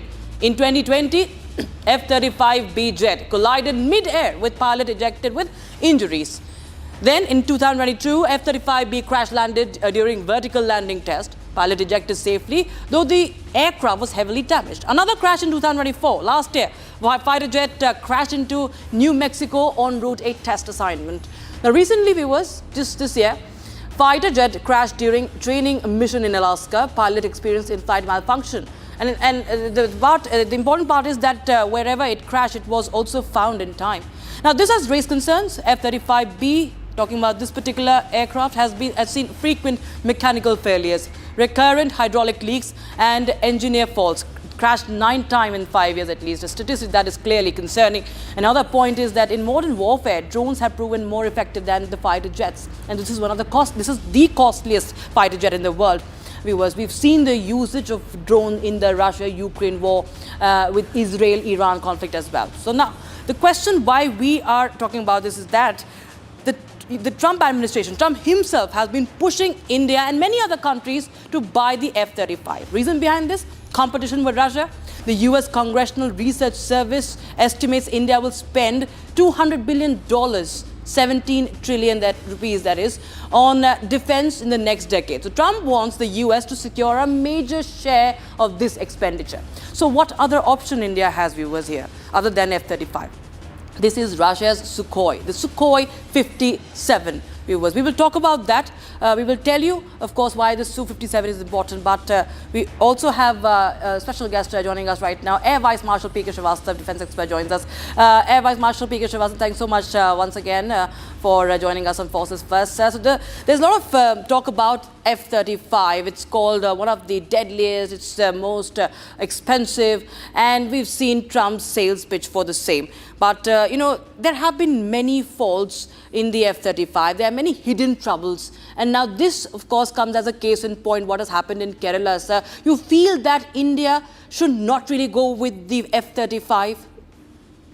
Rakshita, firstly, it's great being on your show. But let me tell you, I think we have turned lucky to see that site at Trivandrum. Because I had always said that, why do we need F-35? It's such a costly aircraft. And what purpose will it serve for a country like ours, where we need to put $8 somewhere where it gives us good value for each rupee we spend in. And this money can be spent very wisely on our air defense system. So actually, this aircraft had, in fact, about 11 major incidents and 1 fatal. And the way this aircraft could not be retrieved tells that the generation of sortie, let's say we are in war situation, the aircraft's potency is known by the number of sorties it can generate per day. And that happens to be that you cannot retrieve it in so many weeks. So why do you need this kind of aircraft that you cannot really put into action again? So that is one point. Secondly, if you happen to buy this aircraft under some kind of political pressure, under some kind of geostrategic talk and all that, you will end up paying so much for each hour of flying. You will have come with, this aircraft will come with n number of strings attached to it because of ITAR, which is there. And your software, you will not know what software is there. It's a very software, very coded and very centric, software-centric aircraft. So in fact, if you ask me one simple answer to the great complex question, I would say instead, we should go in for pushing our own project, which is AMCA. We can wait and we need to strengthen our air defense system. You've seen through Op Sindoor that our air defense system, since it was strong, our populated areas, which has been mentioned, were not hit. We were able to stop the swarm of drones. We were able to stop the missiles and everything coming onto us. Right. And we know that they didn't come to us only with the help of one country. There were 3 countries who were fighting against us. We need to strengthen that very, very hard. And we need to come out with our own BrahMos 2 on a very fast track. And as long as our radars, air defense radars, and our ballistic missiles, other missiles are ready, including our stealth missiles, and we achieve hypersonic speeds, which we are achieving. India doesn't have any kind of, ambitions to go over and grab other territories. For our kind of political, dispensation, we need to strengthen our own air defense system, put the money over there, put our money, each rupee over there, and really avoid this. And numbers make a difference. Right. If you really ask me, I don't have the kind of time, I can tell you, if we have large number of 4.5 generation aircraft, our own aircraft, and Rafale included, we can really overwhelm the enemy. And as far as we are concerned, the way our terrain is, including the Himalayas on north, and this side we have Pakistan. Pakistan doesn't really have strategic depth. Turkey is sitting somewhere, they can't send all the missiles and drones here. We can really intercept. So I feel buying F-35 at the cost of 110 million each aircraft, and its life cycle cost, you know how much? If you want to run it for 25 to 30 years, which it should minimum, we'll be spending another $110 million. Right, sir. And each sortie will take around 50.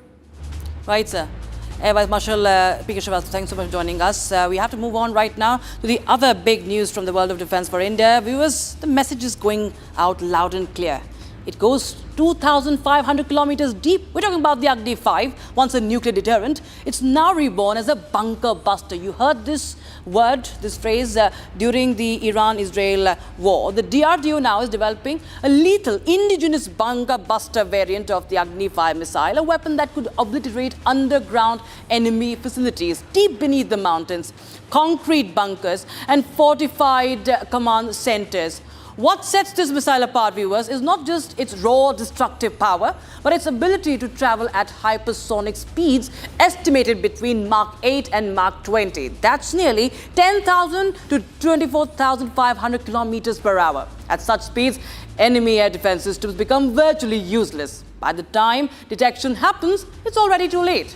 Pakistan has another reason to be scared, and this time it's because of Agni 5. And remember, viewers, how Shahbaz Sharif's close aide just spoke about the fear that rattled Pakistan because of the BrahMos, and this is even deadlier. So Agni 5, this is something that Pakistan has all the reasons to fear, and India is eyeing deeper targets now.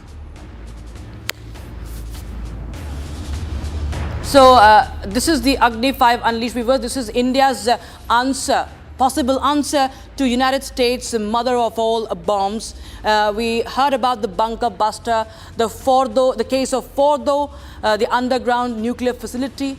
Of course, there are reports that come in that US did not really destroy that. Of course, there is a lot of doubts on that. But nevertheless, there is no doubt about the capabilities of the bunker buster. And remember, that is the bunker buster bomb.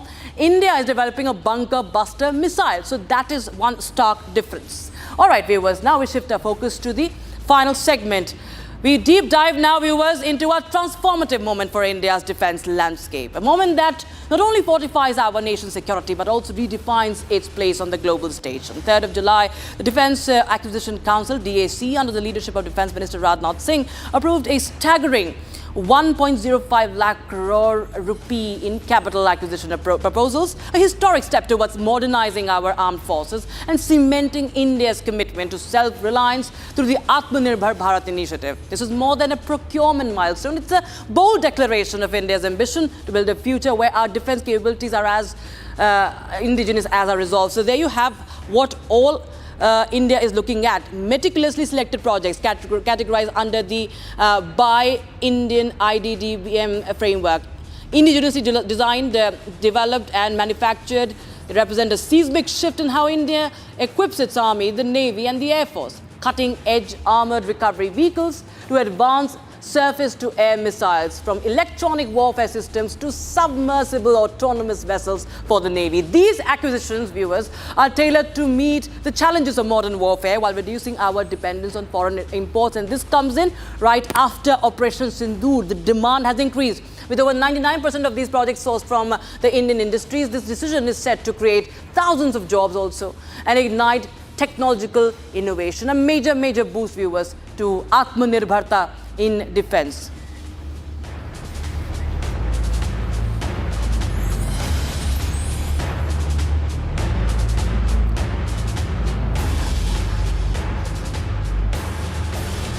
All right, viewers, with that, it's a wrap on this edition of Forces First. Keep watching Republic TV. Jai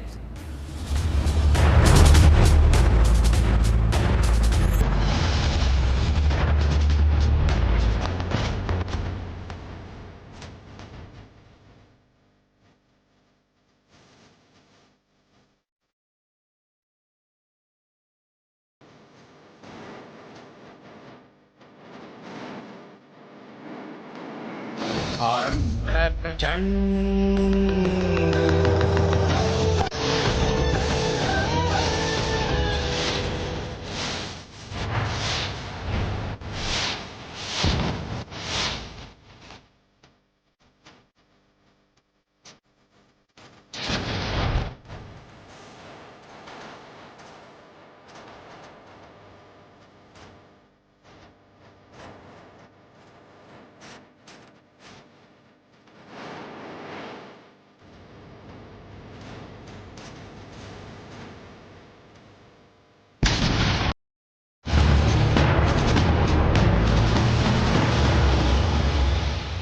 QS and THE, the world's foremost university rankings organizations, have ranked Amity amongst the top 3% universities globally, making it among the very few Indian universities to be included in both rankings. Yet another top ranking for Amity University. आधे bowl दही में 4 चम्मच MDH chutney pudina मसाला डाला, stir करो, पुदीना चटनी तैयार। MDH chutney pudina masala. MDH।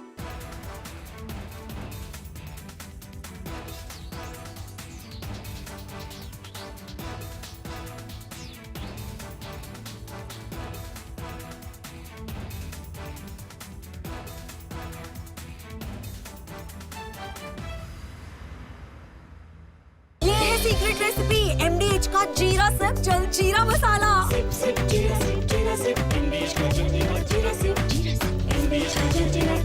Future wars will be conducted based upon intelligence input gathered from enemy's territory. Suppose there is a war with Pakistan or China or even Indian Ocean region, then we have to know what exactly Pakistan is doing in depth, what they are doing towards their military assets, which are closer to Afghanistan border, closer to Iran border. Similarly, in Tibet, in case there is a skirmish with China, we would like to know what is PLA doing in Tibet, or even in depth in China.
This week on Get Me Right, we put a searchlight on the plight of the Hindu community of Sindh in Pakistan.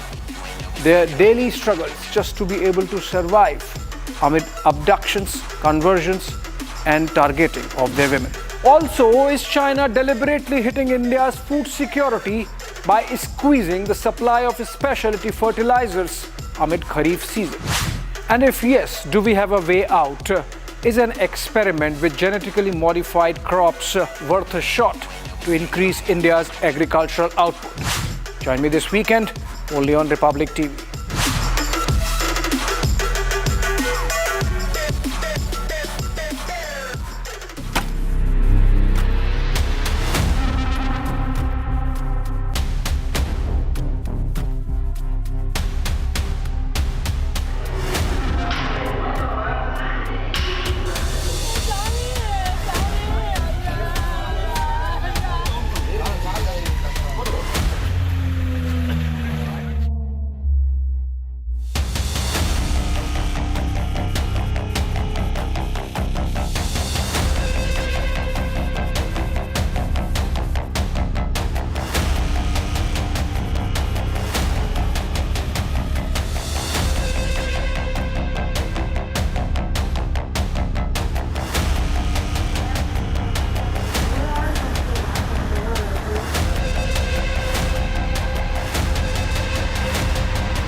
From Asia's largest news headquarters,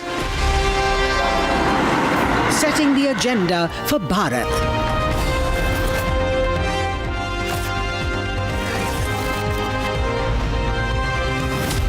You're watching Republic.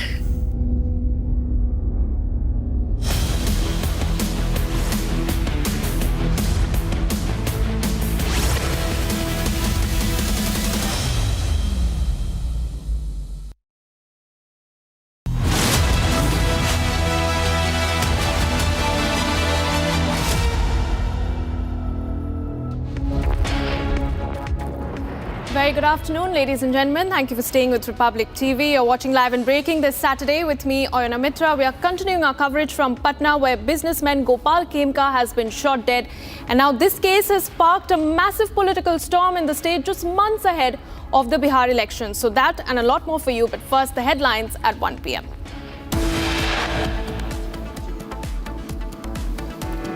Businessman Gopal Kimka shot dead in Patna outside his residence by unknown miscreants.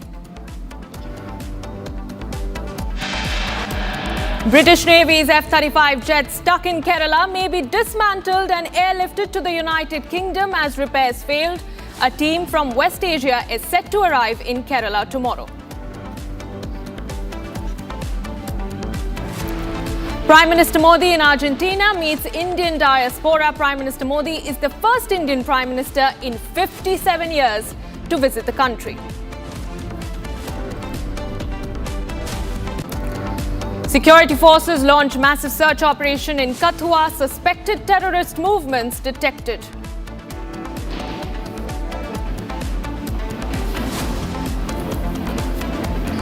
After Karnataka has faced Caste Census sham exposed, BBMP suspends officer for negligence in survey sticker pasting task.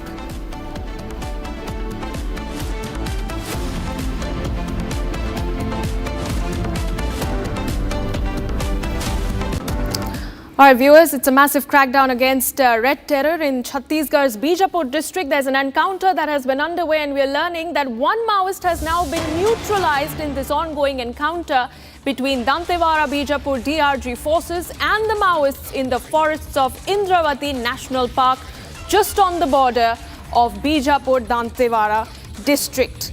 This is the latest that we are picking up as far as this encounter that started this morning between Maoists and security forces in the Bijapur district.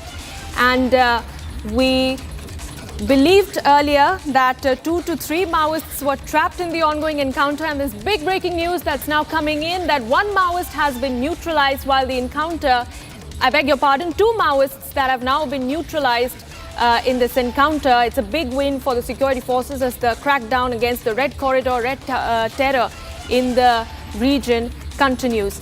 This part just comes just months after Operation Black Forest's massive success in the region in the fight against Maoist terrorists in the Chhattisgarh's Bijapur district. And Bharat, my colleague, joins me live from Bijapur for more on the story. Bharat, tell us more about this operation. What is the latest that you're picking up as far as this encounter is concerned? बिल्कुल, देखिए मैं आपको बता दूं, बीजापुर के जो इंद्रावती इलाके पड़ते हैं, जो नेशनल पार्क के अंतर्गत आते हैं, वो पूरा इलाका एक समय नक्सलियों का आरामदायक इलाका कहा जाता था। उस इलाके पे माओवादियों की मौजूदगी, यानी माओवादी पनाह लेते थे।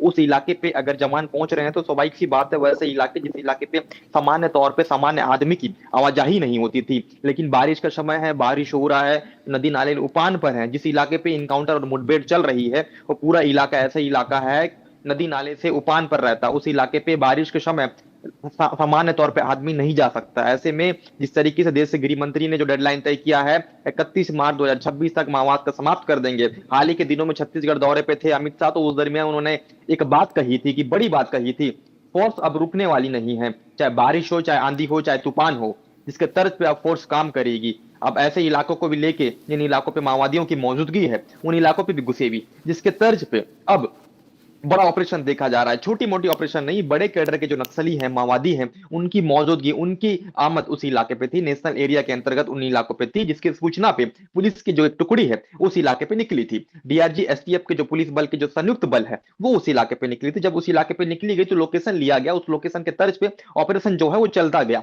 माओवादी जो है वो हावी होने की कोशिश कर रहे थे, गोलीबारी कर रहे थे, जवानों को नुकसान पहुंचाने के अलग अलग तरीके से गोली का इस्तेमाल कर रहे थे, बंदूक से फायरिंग कर रहे थे। तड़तड़ाहट की जो गोली की आवाज है सरहदी इलाके तक पहुंच रही थी, जिसकी मुंह तोड़ जवाब देते हुए जवान जो है वहां पे एलओ लेते हैं, लोकेशन लेने के बावजूद अब वो मुंह तोड़ जवाब देते हुए उस इलाके पे नजर आते हैं। या एक वजह माना जा रहा है कि एक माओवादियों का जो शव है वो रिकवर कर दिया गया है। बड़ी अपडेट मैं आपको बता दूं, रिपब्लिक भारत में एक्सक्लूसिव आपको बता दूं कि एक माओवादी नहीं है, बहुत से माओवादी मारे जाने की खबर आ रही है, लेकिन इस पर अभी तक आधिकारिक तौर पर पुष्टि नहीं हुई है। एक नक्सली का शव बरामद हो गया, इसलिए कहा जा रहा है पुलिस के अधिकारियों के द्वारा कि एक नक्सली जो डेड है, लेकिन कुछ देर के बाद स्पष्ट हो पाएगा कि कितने नक्सली डेड है, किन किन घटनाओं पे शामिल थे, क्या क्या एक्टिविटीज करते थे, किन किन एक्टिविटीज में वो इन्वॉल्व थे, कितने बड़े बड़े घटनाओं पे वो शामिल थे। ये तो आने वाला वक्त ही बता पाएगा, लेकिन अभी भी उस इलाके पे इनकाउंटर चल रहा है। बहुत बड़ी तादाद में माओवादियों की मौजूदगी है। ऑपरेशन थमने का नाम नहीं ले रहा है, बारिश हो रही है या आंधी आ रही है, लगातार ऑपरेशन चल रही है उस पूरे इलाके पे। नेशनल एरिया वो इलाका कहा जाता है, नक्सलियों का आरामदायक इलाका भी कहा जाता है। एक बार आपने देखा कि पहले एक बार और नेशनल एरिया में इनकाउंटर हो चुकी है, बड़ी तादाद में माओवादियों को पुलिस के जवानों ने ढेर किया था। लेकिन 2 दिन पहले छत्तीसगढ़ के गृह मंत्री बीजापुर पहुंचे थे और उन्होंने कहा था कि जवानों की भुजाओं की ताकत है, जवान चाहे तो 1 महीने में नक्सली खत्म कर सकते हैं। लेकिन शांति वार्ता की पहल को लेके वो आदेश और कानूनी जो रहता है वैधानिक तौर पे वो उसका अनुशंसा ना करके वे उसको गलत तरीके से काम ना करते हुए उसके दायरे पर रहकर वो नियम के तहत काम कर रहे हैं, ताकि किसी भी तरीके से कोई आम आदमी को क्षति ना पहुंचे। यह भी एक मौजा माना जाता है। लेकिन अब जिस तरीके से operation Right. All right, Bharat, many thanks for giving us those details. Viewers, you heard it from my colleague. The encounter is still underway as we speak, and of course, this is something that we're tracking very closely. But for the moment, we shift focus to more breaking news coming in from Telangana and its Chief Minister Revanth Reddy, whose comments have now sparked a massive political row in the political landscape. In fact, the Chief Minister has defended the Congress government's decision to name canteens after late former Prime Minister Indira Gandhi, citing her contributions to welfare schemes and development initiatives. He has in fact emphasized that Indira Gandhi's policies have enlightened the lives of the poor and the current government's welfare schemes are inspired by her vision. He further said that those who are protesting against this should be stripped and thrashed. That is a controversial statement that has been made by the Telangana Chief Minister. Let's in fact take a listen in to that complete statement. Indiramma ఆనాడు తెచ్చిన సంక్షేమము అభివృద్ధి ఈ రోజు పేదవాళ్ళ జీవితాల్లో వెలుగులను నింపింది. అందుకే ఈ రోజు ఏ సంక్షేమ పథకానికైనా ఇందిరమ్మ పేరు మనం పెడుతున్నాం. హైదరాబాద్ నగరంలో పేదవాళ్లకు 5 రూపాయల భోజనం పెట్టాలని, పేదవాళ్లకు కూలి పోయే వాళ్లకు పొద్దున్నే టిఫిన్ చేయడానికి క్యాంటీన్లు పెట్టి ఇందిరమ్మ పేరు పెడితే ఈ తలమాచిన దద్దమ్మలు సోయిలేనోళ్ళు ఇందిరమ్మ పేరు పెడతారని ధర్నా చేసిరు. ఒక్కనొక్కని బట్టలిప్పదీసి కొడితే తప్ప ఇందిరమ్మ గొప్పతనం వాళ్ళకు అర్థం కాదు అని చెప్పి నేను ఈ సందర్భంగా తెలియజేస్తున్న మిత్రులారా. It's truly shameful the kind of language that this Chief Minister has been using against the people, who protest democratically. Srimati Indira Gandhi, could have been a great leader. I don't know much about her. I haven't seen her in my lifetime. Now, if this Honorable Chief Minister wants to score brownie points with Mr. Rahul Gandhi, this whole changing the name spree that he started indulging in, renaming TS to TG, and started, renaming a lot of institutions as well. And now all of a sudden, Annapurna Canteen, which was launched about 8 years ago by Sri KCR. Now, Annapurna is not a leader of the BRS party or not a political figure. Annapurna in Telugu, it really means a mother who feeds a child. Now, that kind of a name, to be changed for no good reason, just to please his bosses, is something that, as it is truly a very, very disrespectful decision. And on top of that, to comment against the people of our party and others who have basically protested the name change is even more shameful. If this pay CM wants to score brownie points with Mr. Rahul Gandhi, he can change his own name. अपना नाम रेवंत रेड्डी से बदल के जवाहर रेड्डी या राजीव रेड्डी रख ले, हमें कोई तकलीफ नहीं है. बट आज इंदिरा जी को बदनाम करके, कांग्रेस पार्टी के लीडरों को बदनाम करके आज क्या हासिल कर रहे हैं हमें तो नहीं समझ. All right, Aneri, my colleague, joins me live from Hyderabad. Aneri, tell us more details about this entire controversy, especially the renaming of all these canteens. And of course, the Chief Minister is facing a lot of backlash for his comments, wherein he's saying that protesters must be stripped and thrashed to understand just how great Indira Gandhi was.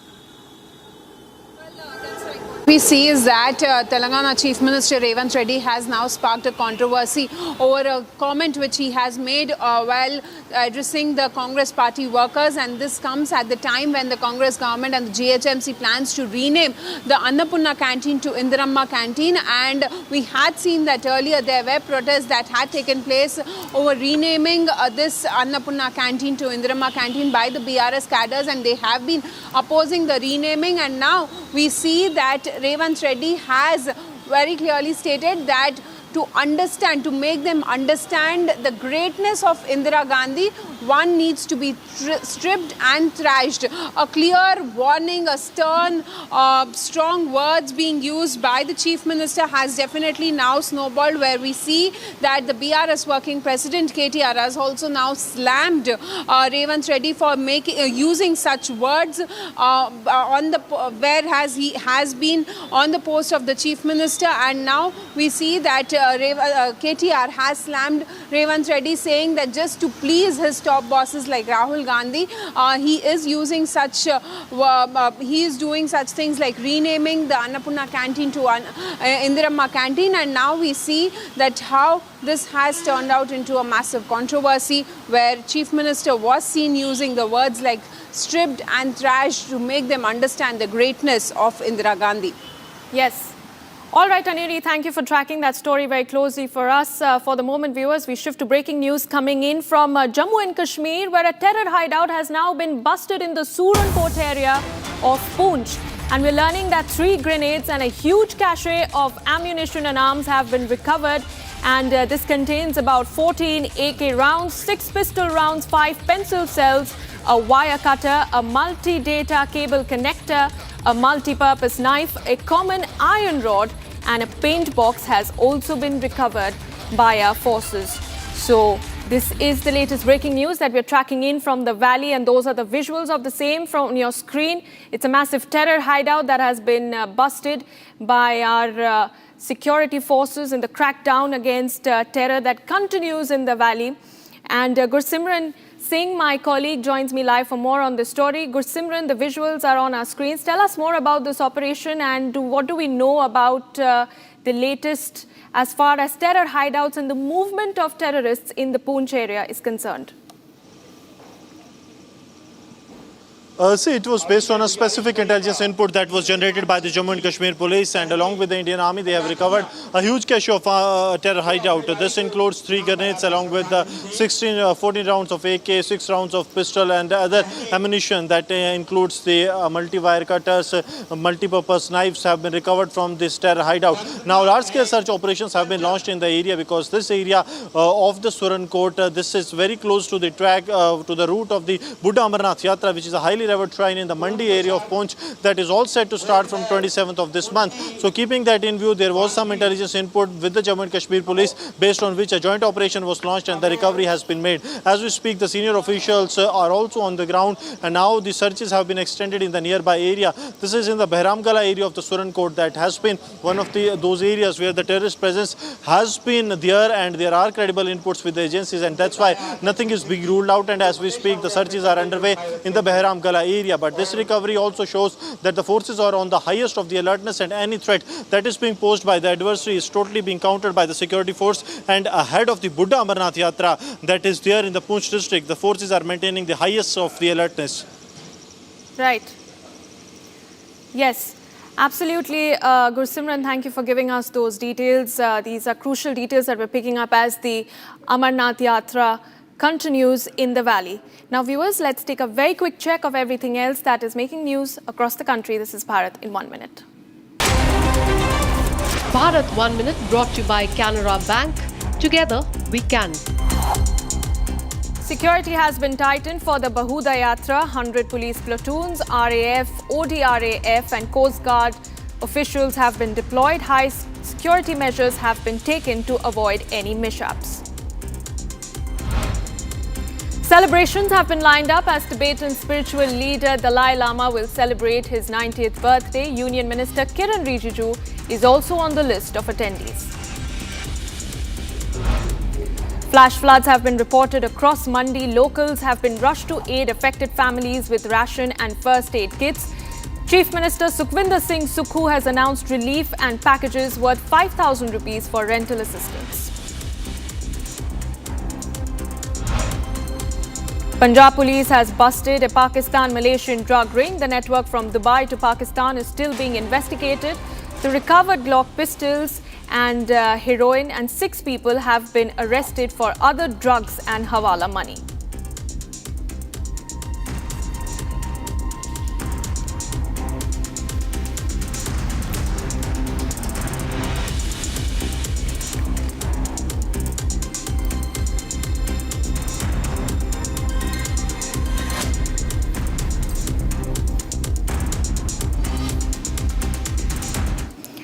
All right, viewers, now a story that we've been tracking from Bihar's Patna, that is the Bihar capital, very, very closely. Late last evening, businessman Gopal Kimka was shot dead just outside of his apartment by unknown assailants. Now, a CCTV footage has captured the chilling murder of Gopal Kimka, who was a well-known businessman leader from Bihar. He was shot dead just outside his home, and the clip shows a man wearing a blue shirt and a black helmet standing outside his home. He'll very likely recce the area before Kimka's arrival. And in just a few seconds, 2 cars arrived waiting for the guard to open the iron gate. The first car was driven by Kimka himself, while the second car behind him was driven by another man. And as the businessman was waiting, the accused ran towards him, shot him in his car and fled the scene on his bike. The incident took place near the Panache Hotel in the Gandhi Maidan police station area.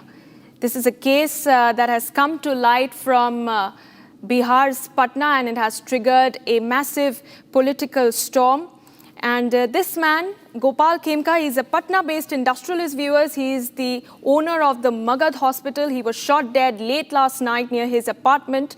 And this comes just about 6 to 7 years after his son Gunjan Kimka was murdered in a similar fashion. And the police has now launched a manhunt for the killers. A special investigation team has been formed to investigate the case.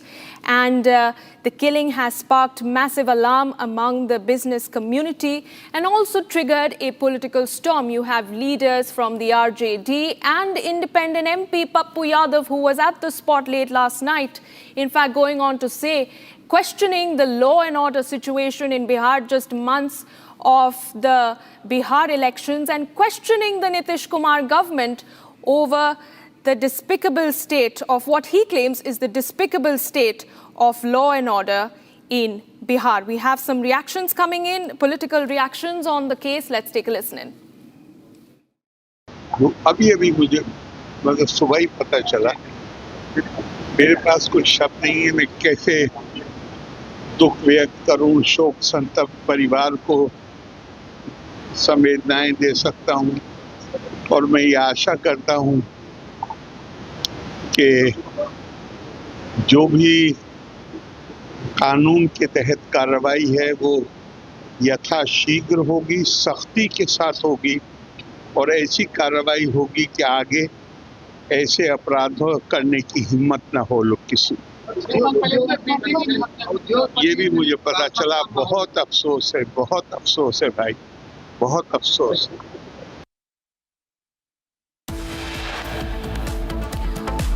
All right, let's slip into a very short break. But on the other side, security forces have launched massive search operations in Kathua. Suspected terrorist movement has been detected.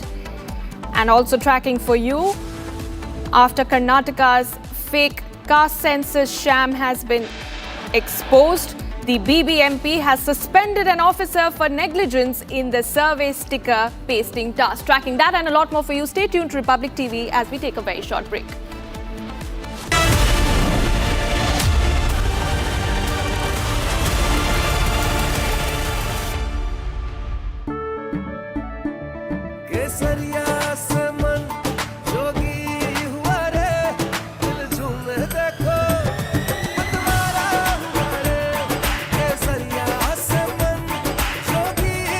हर पल मनाओ केसरी त्योहार।